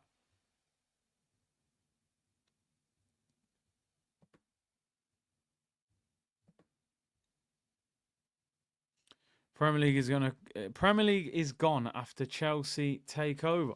Qatar to Arsenal, just something. Get these guys out the door, man. We need an active buyer to make an offer that we can, because when Daniel Ek did it, we were like, oh, we're not sure, and but now we know what time it is. Who's been playing better? Liverpool, but Everton still look all right from set pieces. Who's that? Ian Rush and Dalglish, is it? Liverpool legends.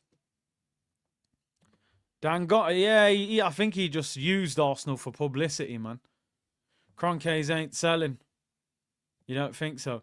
107 points on my FPL triple captain. Jeez. You've done well there.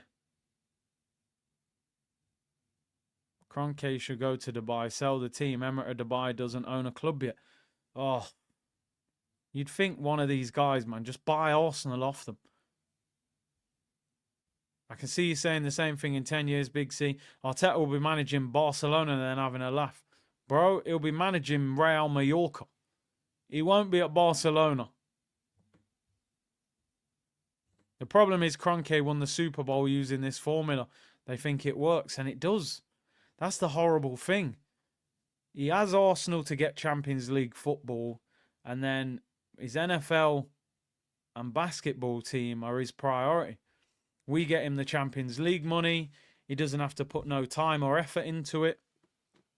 It's a great business strategy, to be honest. You know? That goes out for a corner to Liverpool. I think Braithwaite's a good player, man.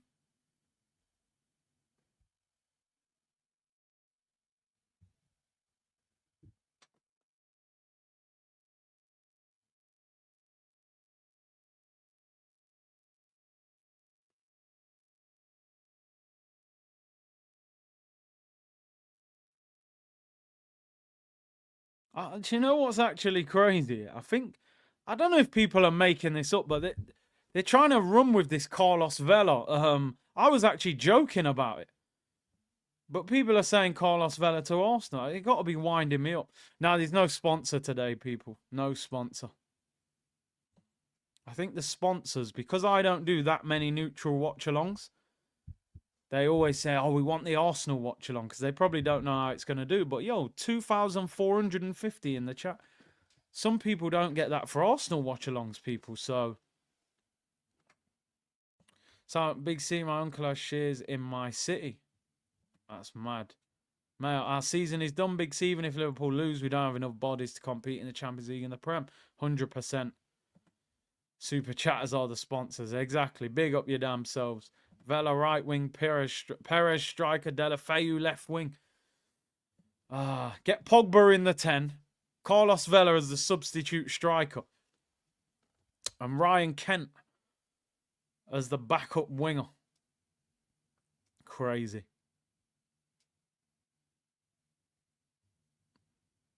Season is a cat N. You're not wrong, bro.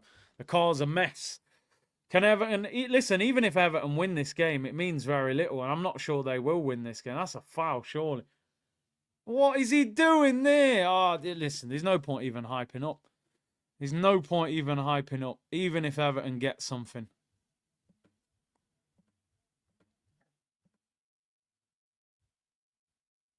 Get Gabriel up top. People are saying, like, we're going to have to do something crazy. Oh, Everton on the attack, right-hand side. Ball whipped in. Chance. Should have scored. What a miss that is, Decore. How are you not hitting the target there? Chipped it in.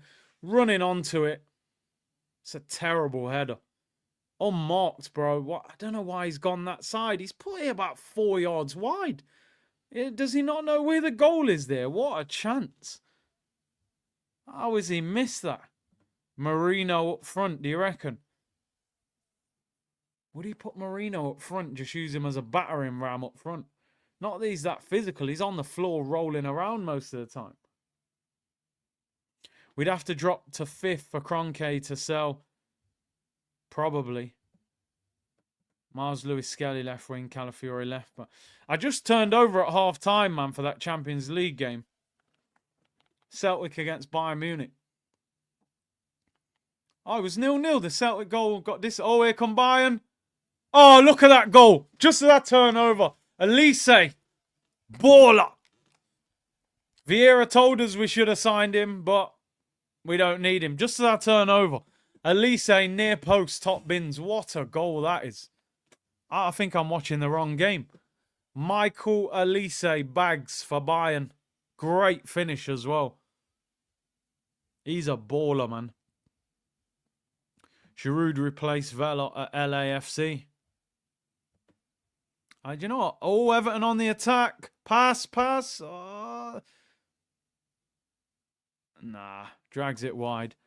I wouldn't mind going to the Club World Cup, to be honest. You have more defenders, it would make sense to switch to a back 5. Maybe 3-5-2 would make sense. Because we don't have 2. But then who would you play in the 2? I'm just thinking, if you play 3-5-2, one of them could sit on the bench. Then you could play... I can't even think how we could set up. You could play Calafiore, Gabriel, and Saliba as a back 3. You could play Lewis Skelly, left wing back, Timber, right wing back. Then play a midfield 3 of Rice, Partey, Odegaard. And then play a front 2 of Trossard and Waneri. And then, do you just throw Marino up front? It all stinks anyway. Yeah, whatever the answer is, it doesn't sound good. I'm just thinking, how could you change the balance of the front line to make it still feel like it's dangerous in some sense? I actually think Trossard up front is decent, honestly. I don't have a big problem with Trossard being up top. Oh, Liverpool on the attack. Diaz. Oh, he's been caught up. Still got the ball, though. Gakpo. I look at all these attacking players that these lot have got, man. It makes me sick. And they've got Darwin Núñez on the bench. And I don't rate Darwin Núñez, but I'd take Darwin up front for Arsenal right now. Who else have they got on the bench? They actually haven't got a lot in terms of attack. Diaz, Salah, Gakpo, no Chiesa. Arteta got rid of all the deadwood and didn't replace any of them in attack. It's crazy, bro. Smith Rowe and all these, man. Oh, Bradley could have got sent off there. Clipped his heels. Everton were appealing for a second yellow. Oliver lets him off. Marino is our Fellaini. Is he though, bro? Because Fellaini... Nah, look at the state of this, yeah. Oliver Bottles sending off Bradley and straight away Trent's coming on.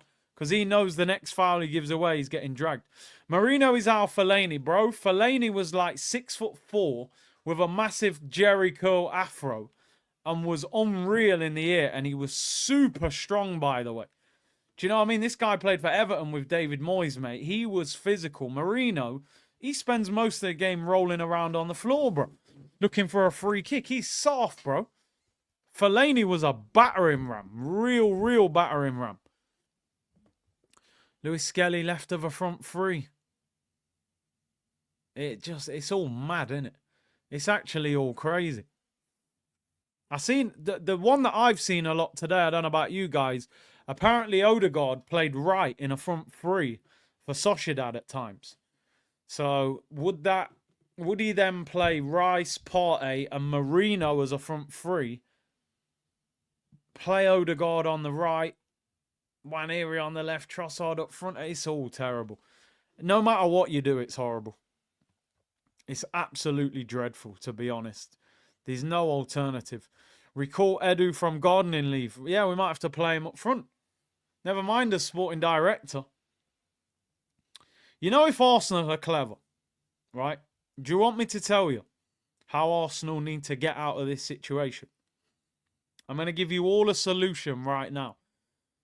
But Arsenal probably won't do this. You know what Arsenal need to do now? They need to approach a club that have got a striker that is out of favour and that is out of contract this summer. They need to pay the club and get the club to release the player. So what you are doing effectively is making the club release the player so that you can sign him as a free agent. Now, obviously, that's not legal. But just as an example, I saw the other day that the Saudi club, I forget the name, they want Firmino off the wage bill. I'll take Firmino until the end of the season in a false nine. All day long. All day long, by the way. That's the only way you're getting out of this situation. And Arsenal are not savvy enough to do that. Well, they can, bro, because the reality of the situation, the Saudi club probably don't want to pay his wages, right? They're not picking him at the moment for some games. So everybody wins. You would go to them and give them a little bag to release him, pay him up, and then we sign him on a free until the end of the season. So it would make sense, but I don't think Arsenal are ruthless enough to do things like that. You need them real savvy sporting directors to do things like that. Bro, I'll be honest. Like I said, I tweeted this. You just proved you're from it. Bro, you know Barcelona meant to give Neymar 20 million euros to sign for Barca. Off the books. Neymar was being linked with Real Madrid. Barcelona knew how good he was. All kinds of brown envelopes turning up in Neymar's dad's hand.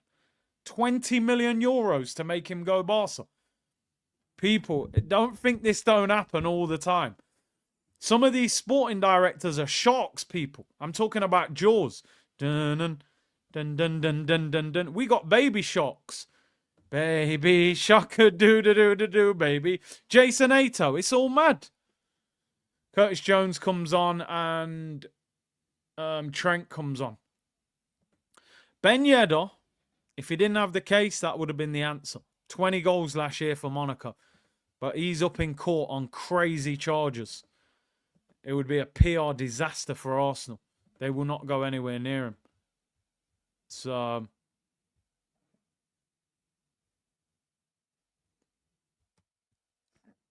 oh, potential penalty for Everton. Handball. Kanate handballs it. I mean, he got whacked in the face. Yeah, why did we not sign Ivan Toney for 40 million? Look how quick they come to that decision. No penalty.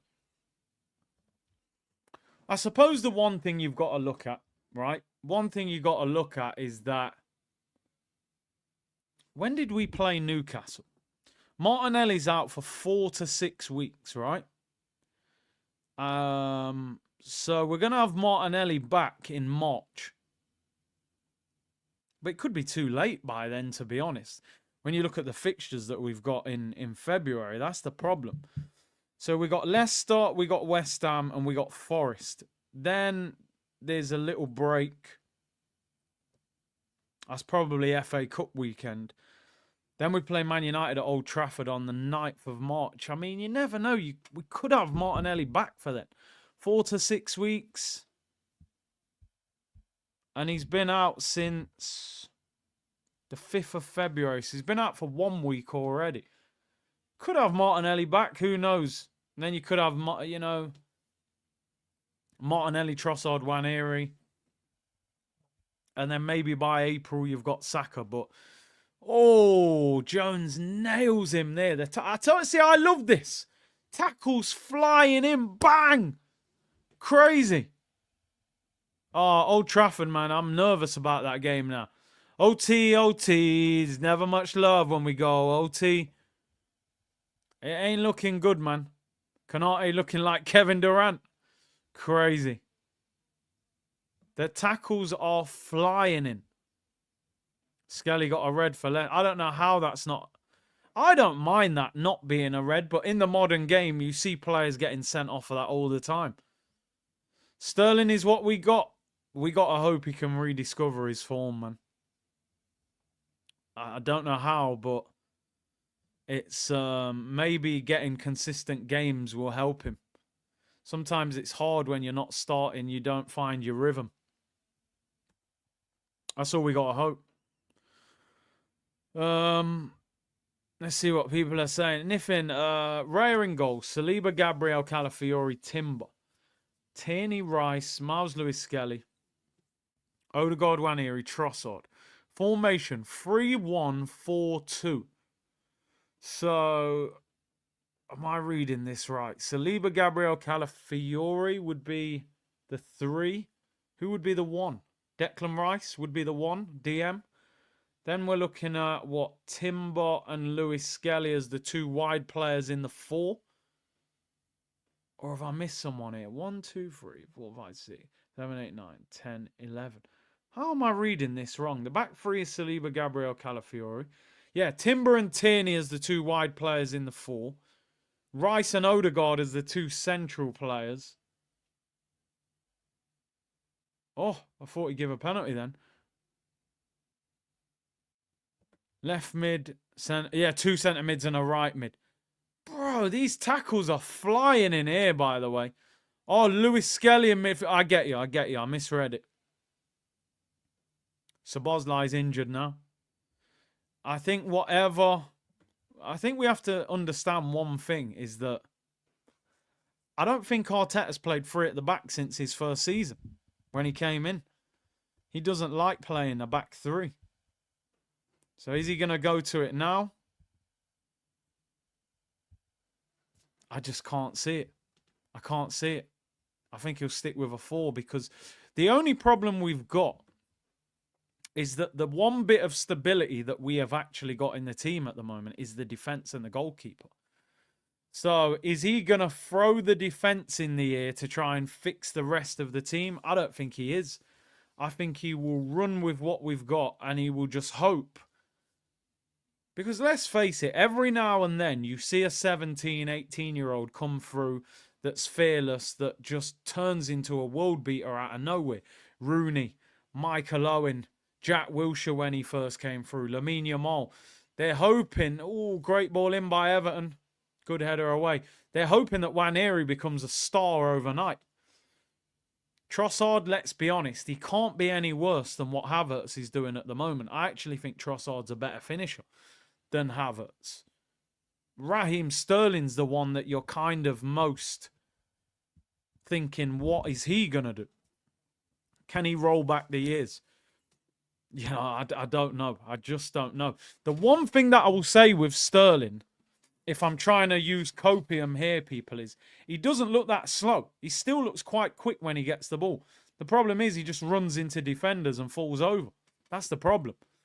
Corner to Everton, 24 minutes to go. Whipped in high to the back post. Not a great corner. Oh, Everton are in. Everton have scored. He's given it. Jared Branthwaite, but the flag's up for offside. VAR check. VAR check, people. Let's have a look. Was he offside? Yeah, miles off. No, he was. Oh,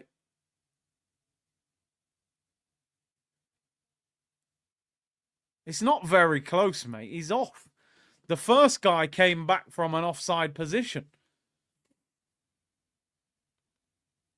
When the ball's headed in the air, he's offside. Oh, but the second knockdown, maybe that's the second phase of play, you know. I don't know. I don't know. Oh, I don't know. No, he's given offside straight away.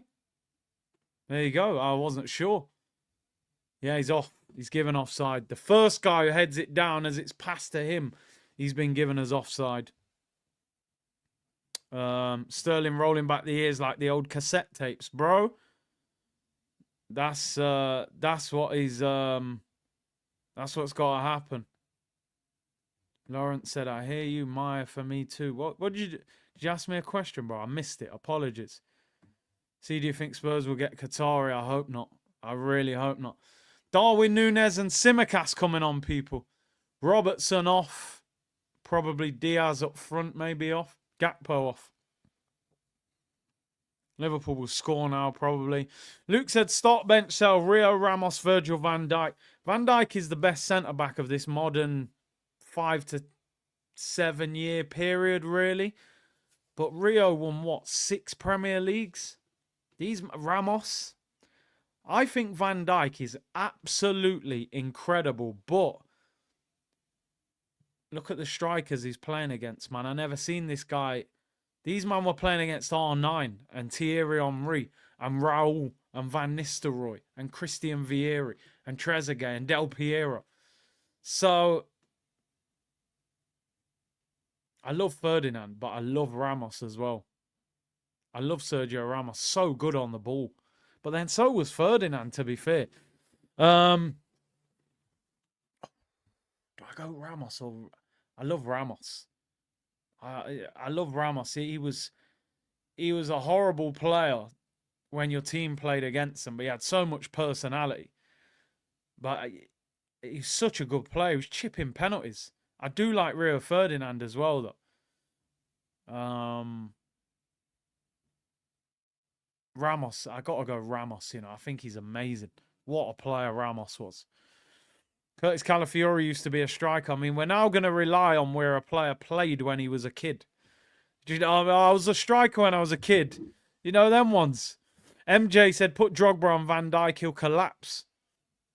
It would have been great to have seen them battles, you know, Van Dijk in that modern era. Lynch said, see unit, come on you Gunners, come on you Toffees. They got a free kick here. 20 minutes to go, people. In the Merseyside Derby, Liverpool. Not you. Bro, I love the old school players, man. I love them old school players. Free kick to Everton. Whipped in. It's a great ball in. Alisson punches it away. Maybe a bit too close to the keeper, actually. Got good pace on it. Ball whipped in again. Van Dijk clears it. Chance for Everton. Oh, what is that? Decore again. This guy can't finish, bro. Like the video if you hate Tottenham. Simple. Simple business, people. Simple business. I'd love to see Henry v Van Dijk. I think Henry would do him. I think he's too quick for him, but Van Dijk, I mean, he has dealt with Mbappe, so it isn't just a pace issue, I suppose. Stone Cold Steve Austin or Undertaker or The Rock, who was better? That's a tough one, you know. I'd say Undertaker's a legend, so's The Rock, but, you know, just because of the Stone Cold Stunner, I feel like I did that move a lot in the school days. You know, I feel like that finishing move was crazy. Leahy said, the interesting thing is the fact that Arteta's way of playing relies on everyone scoring may actually work fine for the team. That's my hopium. I respect it, Leahy. I think the problem we've got is the players that we're relying on, because if Sterling has to be that left winger, is he all of a sudden going to hit form? My only thing with Sterling is that Sterling has been in and out of the team. Some players have to play every week to find form, to find that rhythm. And you hope now that just saying if I was Arteta, I would sit with Sterling in the office. I'd say, listen, I know this loan hasn't worked out great for you. You've got an opportunity now to really do something between now and the end of the season. You're going to be playing left wing. You're going to be starting. Put Chelsea out of your mind and finish this season well. 14 Premier League games and however many Champions League games. We need you to be what you were. Even if you're just scoring goals and your all-round game isn't that good. If you get into the back post, look how many tap-ins he used to score for Man City at the back post. We just need something. Liverpool could be in. What a block. Liverpool could be in. Liverpool are in. Mo Salah, who else? He's done absolutely nothing all game. And then he scores near post, right foot, 2-1. Leahy, forget everything I just said to you, my friend. Lock off the season. Lock it off. These lot are lifting the Premier League this season, I'm afraid. They're relentless. Salah is the epitome of it. He's done nothing. He's actually done nothing in this game. Yet he's got 1 goal, 1 assist. He'll probably get man of the match. He's an FPL legend. Make him your captain. How did Everton not deal with that? What are they doing? Blocked. Salah, great. You know what? That's a fantastic goal. A lot of you will look at this and think, what? How is that a fantastic goal? It's a tap-in. Do you know why? Look at the first touch on his weaker foot. Rebounds off the defender's head at pace. Look, the camera can't even keep up with it. Look at the first touch, how he sets himself on his weaker foot. Controls it with his weaker foot, bounces, volleys it in at the near post. The guy's on another level. He's on another level. If Liverpool win the Champions League and the Prem, he'll probably win Ballon d'Or. You know what? Put us out of our misery early. Prime Rooney would ruin Van Dijk too. Maybe. Brian said, I get that you don't like... No, not that I don't like them. Not that I don't like them. I just don't think they're as entertaining as that generation. But I do like them, of course. But I hear what you're saying. But don't you think older fans said the same thing? Yeah, they did. And that's what I'm saying. They were saying the same thing. Your generation ain't as good as Maradona and Pele and Cruyff. So maybe it's just evolution. Maybe I'm getting old, people. Fair play.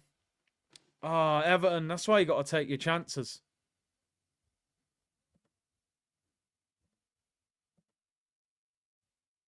Salah, Liverpool.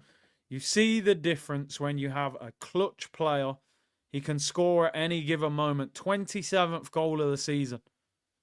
46 GA in all competitions. Is that true? What is going on here? I didn't know he had them numbers.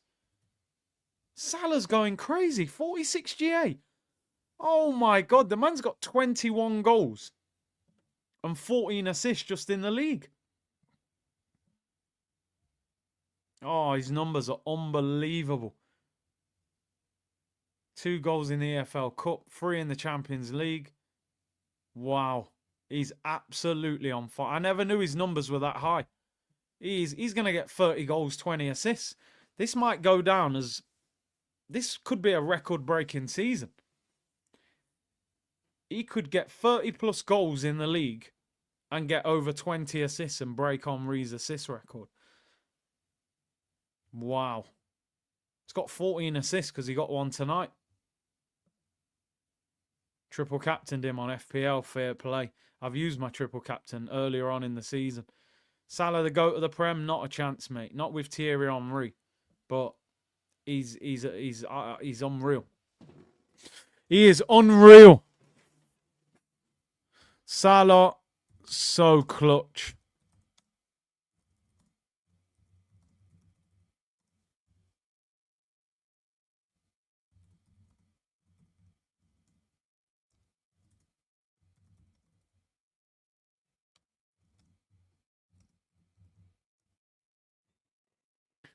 I mean, they got Salah and we're relying on Raheem Sterling. Do you know what I mean? We're relying on Razzle, who played for Liverpool when he was like 17. He surpassed Henry, bro. Bro, silent violence forever. I'm tempted to block you, but because you're as respectful, I'll just give you a timeout. I don't give a damn about those. I don't care about numbers, bro. He ain't a patch on Thierry Henry. He ain't a patch on him. I don't care if he scores 45 league goals. But he is very good. I am going to respect him. But don't compare him to Thierry. Calmer, people. Yo, there's 3,000 of you in the chat. What's going on, man? Big up your damn selves. Get those likes up, people. Get those likes up. Liverpool. I don't even feel mad. I don't even feel mad. You know when I used to watch Man City win games when we were in the title race last year and the year before? I used to feel annoyed. When I watch Liverpool, I'm not even mad. And the reason is, even if Liverpool lost tonight, we're not good enough to catch them anyway. We've got no players. Kane scored for Bayern 2-0 against Celtic. We're not good enough to catch them anyway, so who cares? Even if they'd have lost tonight, oh, we're only 6 points behind them. Okay, Raheem Sterling for 14 league games. Okay, yeah, fair enough. Game over. Big up Nath. Big Liverpool fan. He's loving life, man. Big up Gunter, bro. Moon the likes, people. Road to 100k. Come on. Let's do this. We passed 90k today. Do Arsenal do open trials for strikers? I actually think that would be great content. Imagine me turning up at Arsenal saying I want a trial.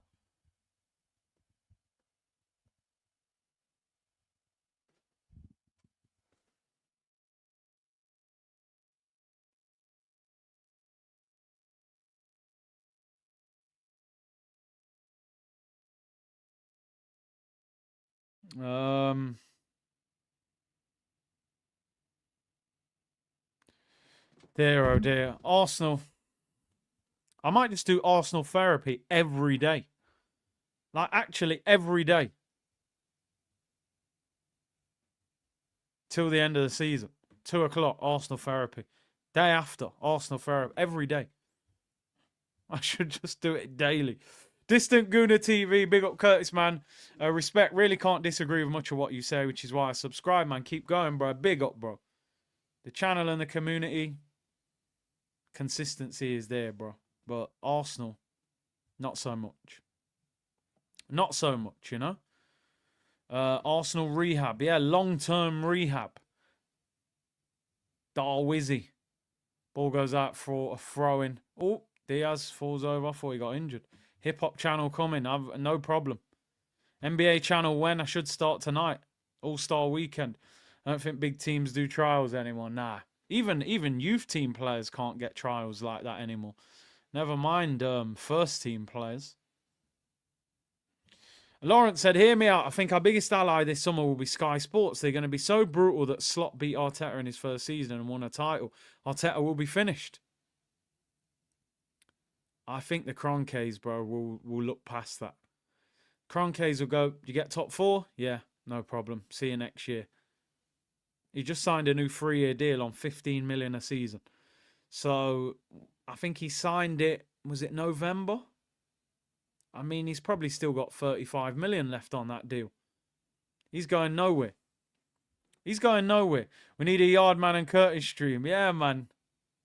I see he's making content now. I didn't know he had a channel till people let me know. Can we end the Premier League season now? I don't want to watch football anymore. Trust me, bro. Sim the rest of the season. Big C, Arsenal doesn't deserve you in the community. That's how I feel. And the community. They don't deserve us. They're just leeching off us at this point. They're putting out merch even when we lose games. I mean, what is going on? Big C, Yardie food or Indian or Chinese? I would go Jamaican food first. But not always. Sometimes it's a bit heavy. I like Chinese food as well. I like Chinese food. Sweet and sour chicken. Oh, proper. You know what I mean? Indian food's good as well. But I can't deal with spicy Indian food. I'm just like tikka masala, you know? But yeah.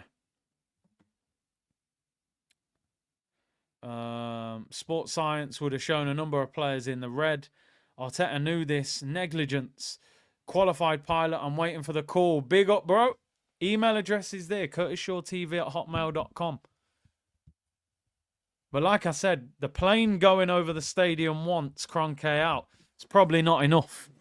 We need it to go over 15 times. We need it every home game until the end of the season. You know what I mean? We need it every time. Arteta relies on team collective and the Kroenkes, said Michael. And Lamar said, we need change, man. Kroenke out. Get him out, man. Yeah, Hotmail, I'm old school, man. I'm real old school people. Yo, Theo, relax. Tikka masala. Man said, yo, not korma, you know. Not korma. Tikka masala, man. Do you know what it is? I can deal with spicy food, but Indian curries, I can't deal with them. Tikka masala, bro. I can't go much higher than that. But Caribbean food, jerk chicken, hot, bro. No problem. Nando's, medium. I go medium at Nando's. Not lemon and herb. But not hot either. Medium. Just a little medium, man. Some people, food's so spicy, I'm like, yo, where's the flavour in that? My mouth's burning out here. Big up Theo, man. Bro, how's your fitness? They might need you up front this weekend. We got no players, bro. We got no players. Alex said, I'm out, Curtis, 12 a.m. Early morning tomorrow. Hate watch unsuccessful. Bro, at this point, I'm at the point now where I'm almost not interested in anything what happens. Do you know the only thing I'm probably interested in just for the sake of the channel? Champions League knockout games. Am I really bothered watching Arsenal against Leicester this Saturday? I'll do it. I'll be here. 12:30 kickoff. I'll be live 11:30. Am I bothered? If we win that game, what difference does it make? To be honest. Okay, we're beating Leicester. Now we're 6 points behind Liverpool. Liverpool will beat Wolves. Now we're 9 points behind them. Then we'll go through the whole week. West Ham at home. Oh, well done. We scrape past West Ham if we're lucky. Liverpool win again. Still 9 points. Then we got to play Forest away, Man United away, Chelsea at home. We're not winning those 3 games. We're just not. We've got no attack. We'll drop points in one of them. Then we'll be 11 points behind Liverpool. Then the season's done. Champions League knockout stage. That's probably where we're at. Everything else is no transfer window. I'm gonna be doing a lot more neutral games, just to keep away from Arsenal at this stage. Arsenal making me fall out of love with football, says DeRoja. Yo, I'm not surprised, bro. Miraf, a new member, big up your damn self. Member stream next week. We'll get one done. Dotty Biggs, Big C, on behalf of all Yardman, we have to take off one stripe. How are you sitting talking about Tikka Masala? Brother, I know, man, I know. I'm meant to come here and say, yo, just give me the spiciest. Nah, man, I'm not even going to cap people. I'm not capping. That hot, spicy food, man. Not me. Everton on the attack. Can they get a late equaliser? These man can't shoot either, man. Who's this guy, Beto? I mean, he scored in the first half. Spurs v United Sunday. Oh, that is an absolute... That's a relegation battle. Look at the state of that technique. The ball's bobbling into the floor. Man can't even kick the ball. Spurs United. Relegation battle. It'll probably be a good game just because it's carnage, right? Two teams that can't defend. But it's a mess of a game.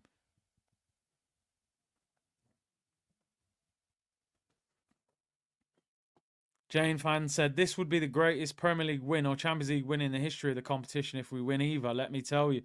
I still think the Leicester title win would be bigger, but I wouldn't get your hopes up. More neutral views, more subscribers, how be sure. You're right, bro. You're right. And that's how I'm looking at it now. Protect the channel, boost the channel. Listen, Arsenal don't care. Did Arsenal care in January? When Saka was out for 3 months, Jesus out for 9 months, did they say, look, our fans pay the highest season ticket prices. They're very, you know, committed fans. They buy the merch. They sell out the stadium. They watch all the content. They support the club through thick and thin. And, you know, we do need a striker. So, you know what? For you guys, we're going to pay the 60 million for Ollie Watkins. Or we're going to trigger the Osimhen release clause at 65. Or, you know what? We'll treat you to Gyökeres release clause. No. They sat there and they said, we don't give a damn about the fans that buy the merch, that sell out the stadium, that watch the games no matter what time it is when you're around the world in a different time zone. They said, we don't care. You ain't getting a striker. Here's a PR bid for Ollie Watkins of 40 million just to say we tried. Then you'll get the story that Saka's going to be back early. Then you'll get the story that we're going to spend a war chest and buy Isak. And then we'll drop new merch while the players are in Dubai. And you're in 2 degrees freezing on the way to work. That was their way of saying thank you to this fan base. So let me tell you something now. You'll see more neutral content on this channel because I'm so laid back. I've just done this stream today. I feel so relaxed. Salah just had a good shot saved by Pickford. I'm calm right now. I'm chilling. I'm leaning back in my chair. I'm not uptight. Interacting, watching the game. Chill vibes, people. I don't even think I will celebrate many Arsenal goals this season because I'm celebrating for nothing. Champions League knockout stage, you might get some hype back, but nope. I'm a different fan for the rest of the season, honestly.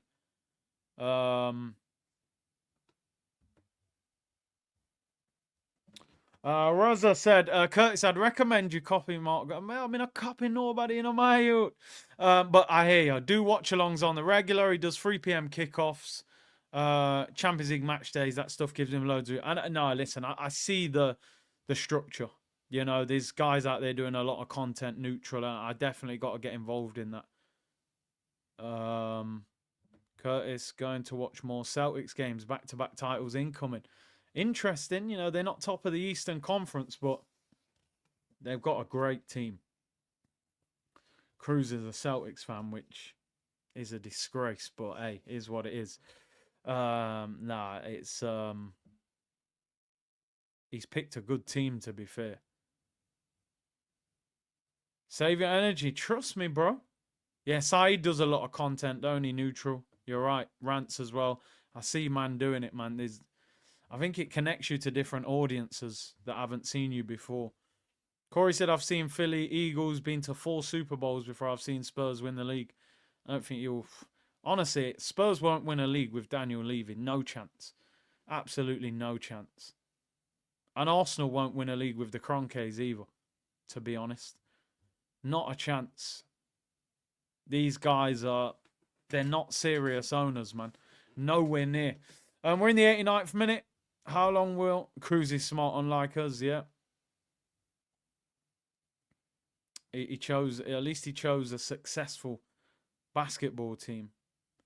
Yeah. Faye said, I'm going to say it again. You can do whatever you want, Curtis. We will all be here no matter what kind of content. Hey, I appreciate that, man.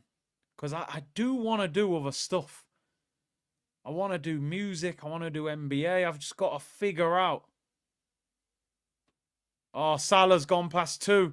What's going on here? The screen's frozen. Oh, they've hacked him down. No, he won the ball. Why Celtics fan? Well, do you know what? I'm only joking, by the way. But obviously, I was I got friends in America and stuff, and they always used to tell me the Celtics fans are brutal. They're known for being very harsh. At times, a lot of racism. They're called the Millwall of the NBA. So when he said I'm a Celtics fan, I was like, what are you doing? But then they won the NBA championship. But I always banter him. I say, how are you supporting Boston Celtics, man? Their fan base are nuts. But very close to Millwall. They're very and I actually met someone on tour who was from Boston, and he was watching the Arsenal game in Philly, and he said, yeah, there are a lot of problems in Boston with that. Saigon, yeah, Saigon back in the day, man. Yeah, Kevin Garnett. I love Kevin Garnett's podcast, man. He is brilliant. He is brilliant, by the way. And he was a tank of a player, wasn't he? Animal. LaMelo All-Star snub. He never got in. I didn't even know that. I mean, Charlotte are not great, are they?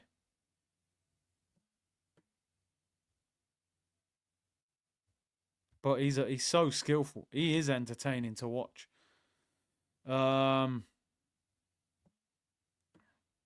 Yeah, Garnett is brilliant, man. Being a Celtics fan since Larry Bird time. Yeah, legend. Listen, they've had some great players. There's no doubt about it. Cope said, great show, Curtis. Big up yourself and the C Unit. Bless. Come on. Big ticket for real, bro. Big up Tim, man. Bermuda. Arsenal since 72, 73. Look at that. Salah, man of the match. 1 goal, 1 assist. Man of the match. He's an FPL dream. He's an FPL dream. Facts, FSG worse than Kroenke's. Never in a million years, bro. Never in a million years are they worse than the Kroenkes. Your justifiable reason will be the Kroenkes and look at all the money they've given to Arteta. Money ain't enough, my friend. Money isn't not enough. If you go out shopping now for an outfit, you could spend 10 grand on it. It don't mean it's going to look good. We don't have structure, bro. You've got Michael Edwards. He's one of the best sporting directors in world football. You had Klopp, who worked miracles with Robertson from the Championship and Joe Gomez from Charlton and Trent from the youth team. This guy, them FSG guys, even though they are super tight with money, they hired an elite sporting director and an elite manager. And you've won every single trophy in the last 8 years. So I don't know how you can say FSG are worse than the Kroenkes. Kroenkes have given us an FA Cup, bro. You've won the Champions League and the Prem. FSG are levels above the Kroenkes. Jota, edge of the area. Turns the wrong way. Cleared. 5 minutes added on. We're in the 93rd minute. FSG are clear. Kroenkes are absolutely scandalous, bro. I'm telling you. Liverpool fans swear to you FSG are the worst ownership. We've literally won no majors. Oh, the Kroenkes, bro. It's coming home, said Curtis, if you had a chance, would you live in America? If I had a structure and a setup that could work for me over there, I'm a big fan of America. I am. And it's crazy, but it's almost like countries within a country. You know, you've got so many different things in America. It's unbelievable. You got New York, you got Miami, you got LA, you got Hawaii, you got Alaska, you got Atlanta. I mean, Chicago, Boston, all these places are with all different kind of environments. But obviously expensive, you know. It's expensive, isn't it? But yeah, I'm here, bro. I put it down to a community vote. And the community said, yeah, and there's been 3,000 of you in the chat for most of the stream. No, not under Trump. I hear that. I hear that. Trump's a bit mad still. Texas is like a whole country. That place is so big, isn't it? What are the chances we drop out of the top 4? We would have to crumble because looking at it now, 9 points behind City. 9 points ahead of City. It's not impossible. It's not impossible. I doubt it, but we would have to completely fall apart. SoFi Stadium. That stadium's amazing, but Dre said, Curtis, I guarantee you'll be back in the UK, USA, and all that, bro. You know what it is, people? I have good holidays there. Sometimes you mistake holidays for living, right? You go to places and you go, oh, my days, I love it here, man. I'd love to live it. But, you know, I always say, listen, a holiday is different to living somewhere, right? When you're on holiday, you're just having pure fun for the whole week or 10 days or 2 weeks. When you live there, it's a bit different. So, yeah, I don't know. But I'd like to experience it, but I know it's a bit crazy, and Trump is a wild president as well. Last attack for Everton. They give the ball away. Trent smashes it up the pitch. We're over the 5 minutes. We're in the 96th minute. Rasim said, I put in a super chat. It never showed up. Let me look through, bro. Apologies. I haven't even seen it. It didn't show up. Liverpool fans are singing loud. It looks like they're going to win the last Merseyside Derby at Goodison. Where is it, Rashim? I can't see it, bro. Just put it in as a normal message. Last chance for Everton. Pumped up into the area. Here we go. Blocked. That is rubbish. Still got it. Mikalenko. It's bouncing all over. Everton are in. They've scored! I know I shouldn't. I know I shouldn't. Because it is over. But Tarkowski. What am I doing here? 21. Tarkowski has equalised in the 97th minute. In the spirit of Kevin Campbell himself. Everton have equalised in the last second. Drama. This is why you do the watch-alongs, people. Because things like this. James Tarkowski. I tell you what, mate. Tarkowski. Burnley legend. Never forget I signed him. What a finish that is, by the way. Everton fans are running on the pitch. Oh, they're checking for offside. What are you doing?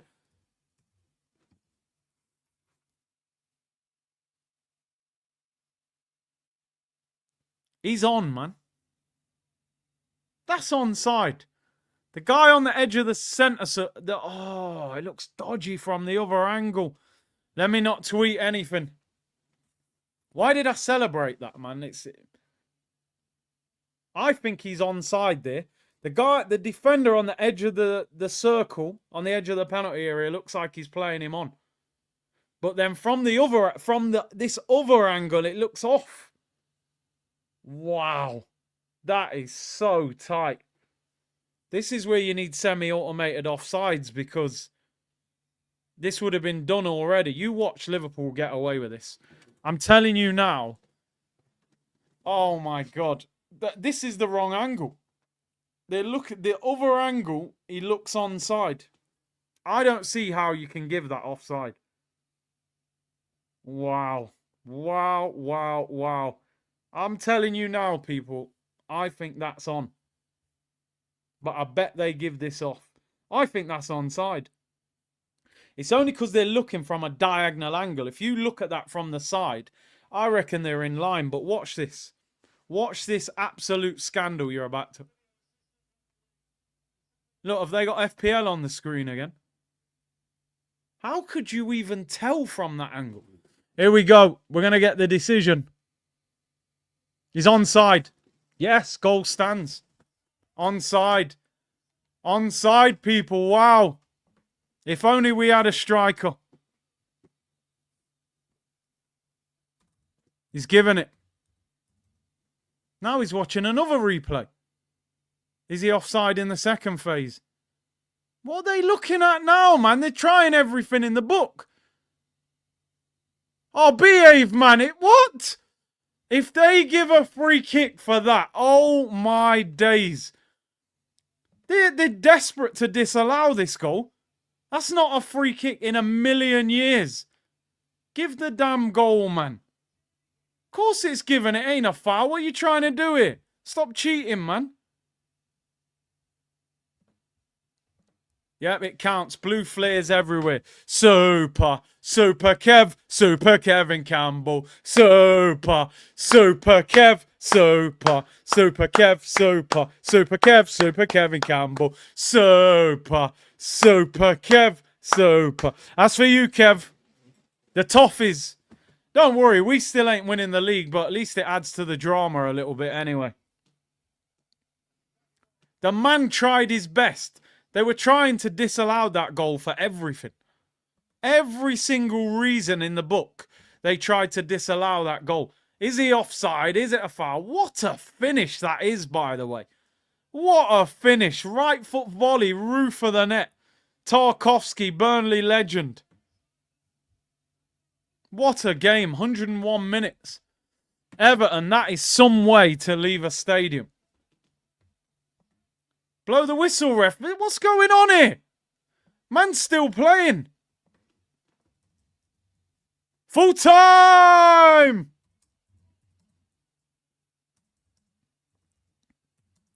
What a way to leave Merseyside. Oh, they're scrapping. It's going off.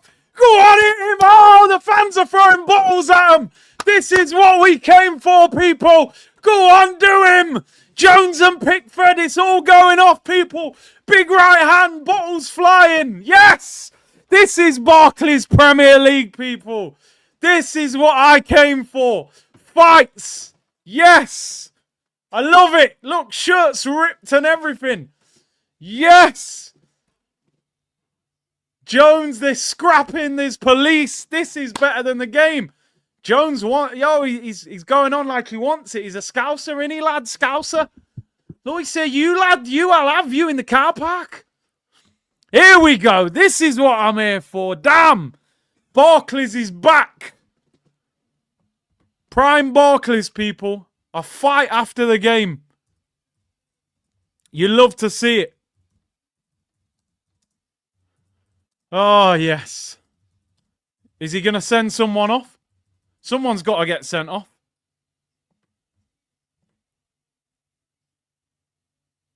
Jones has been sent off.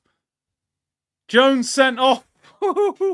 See, this, do you know what? I'm just realising it makes me even more angry because if we had attackers, you never know. We can't catch them. We got no one. Look, even the steward's hyped.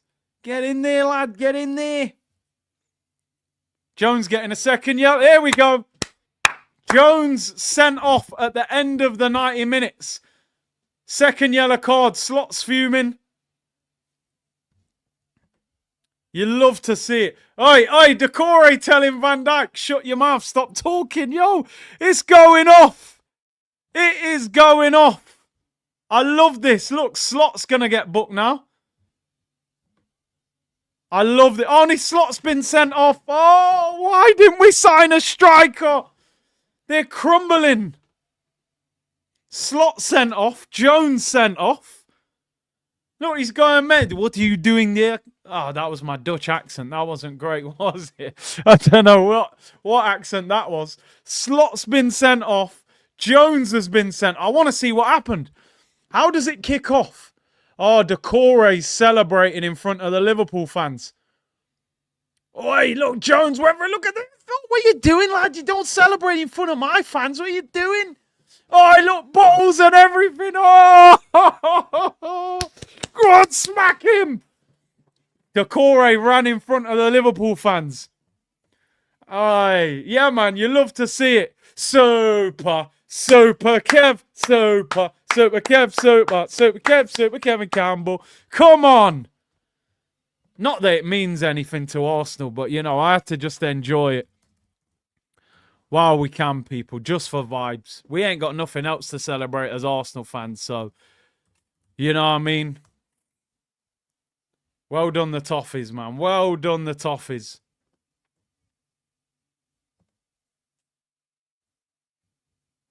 That is, it's still going off. It's still going off, by the way. Man, oh, it's scene. Absolute scene. Kev, Everton, legend. Look at that.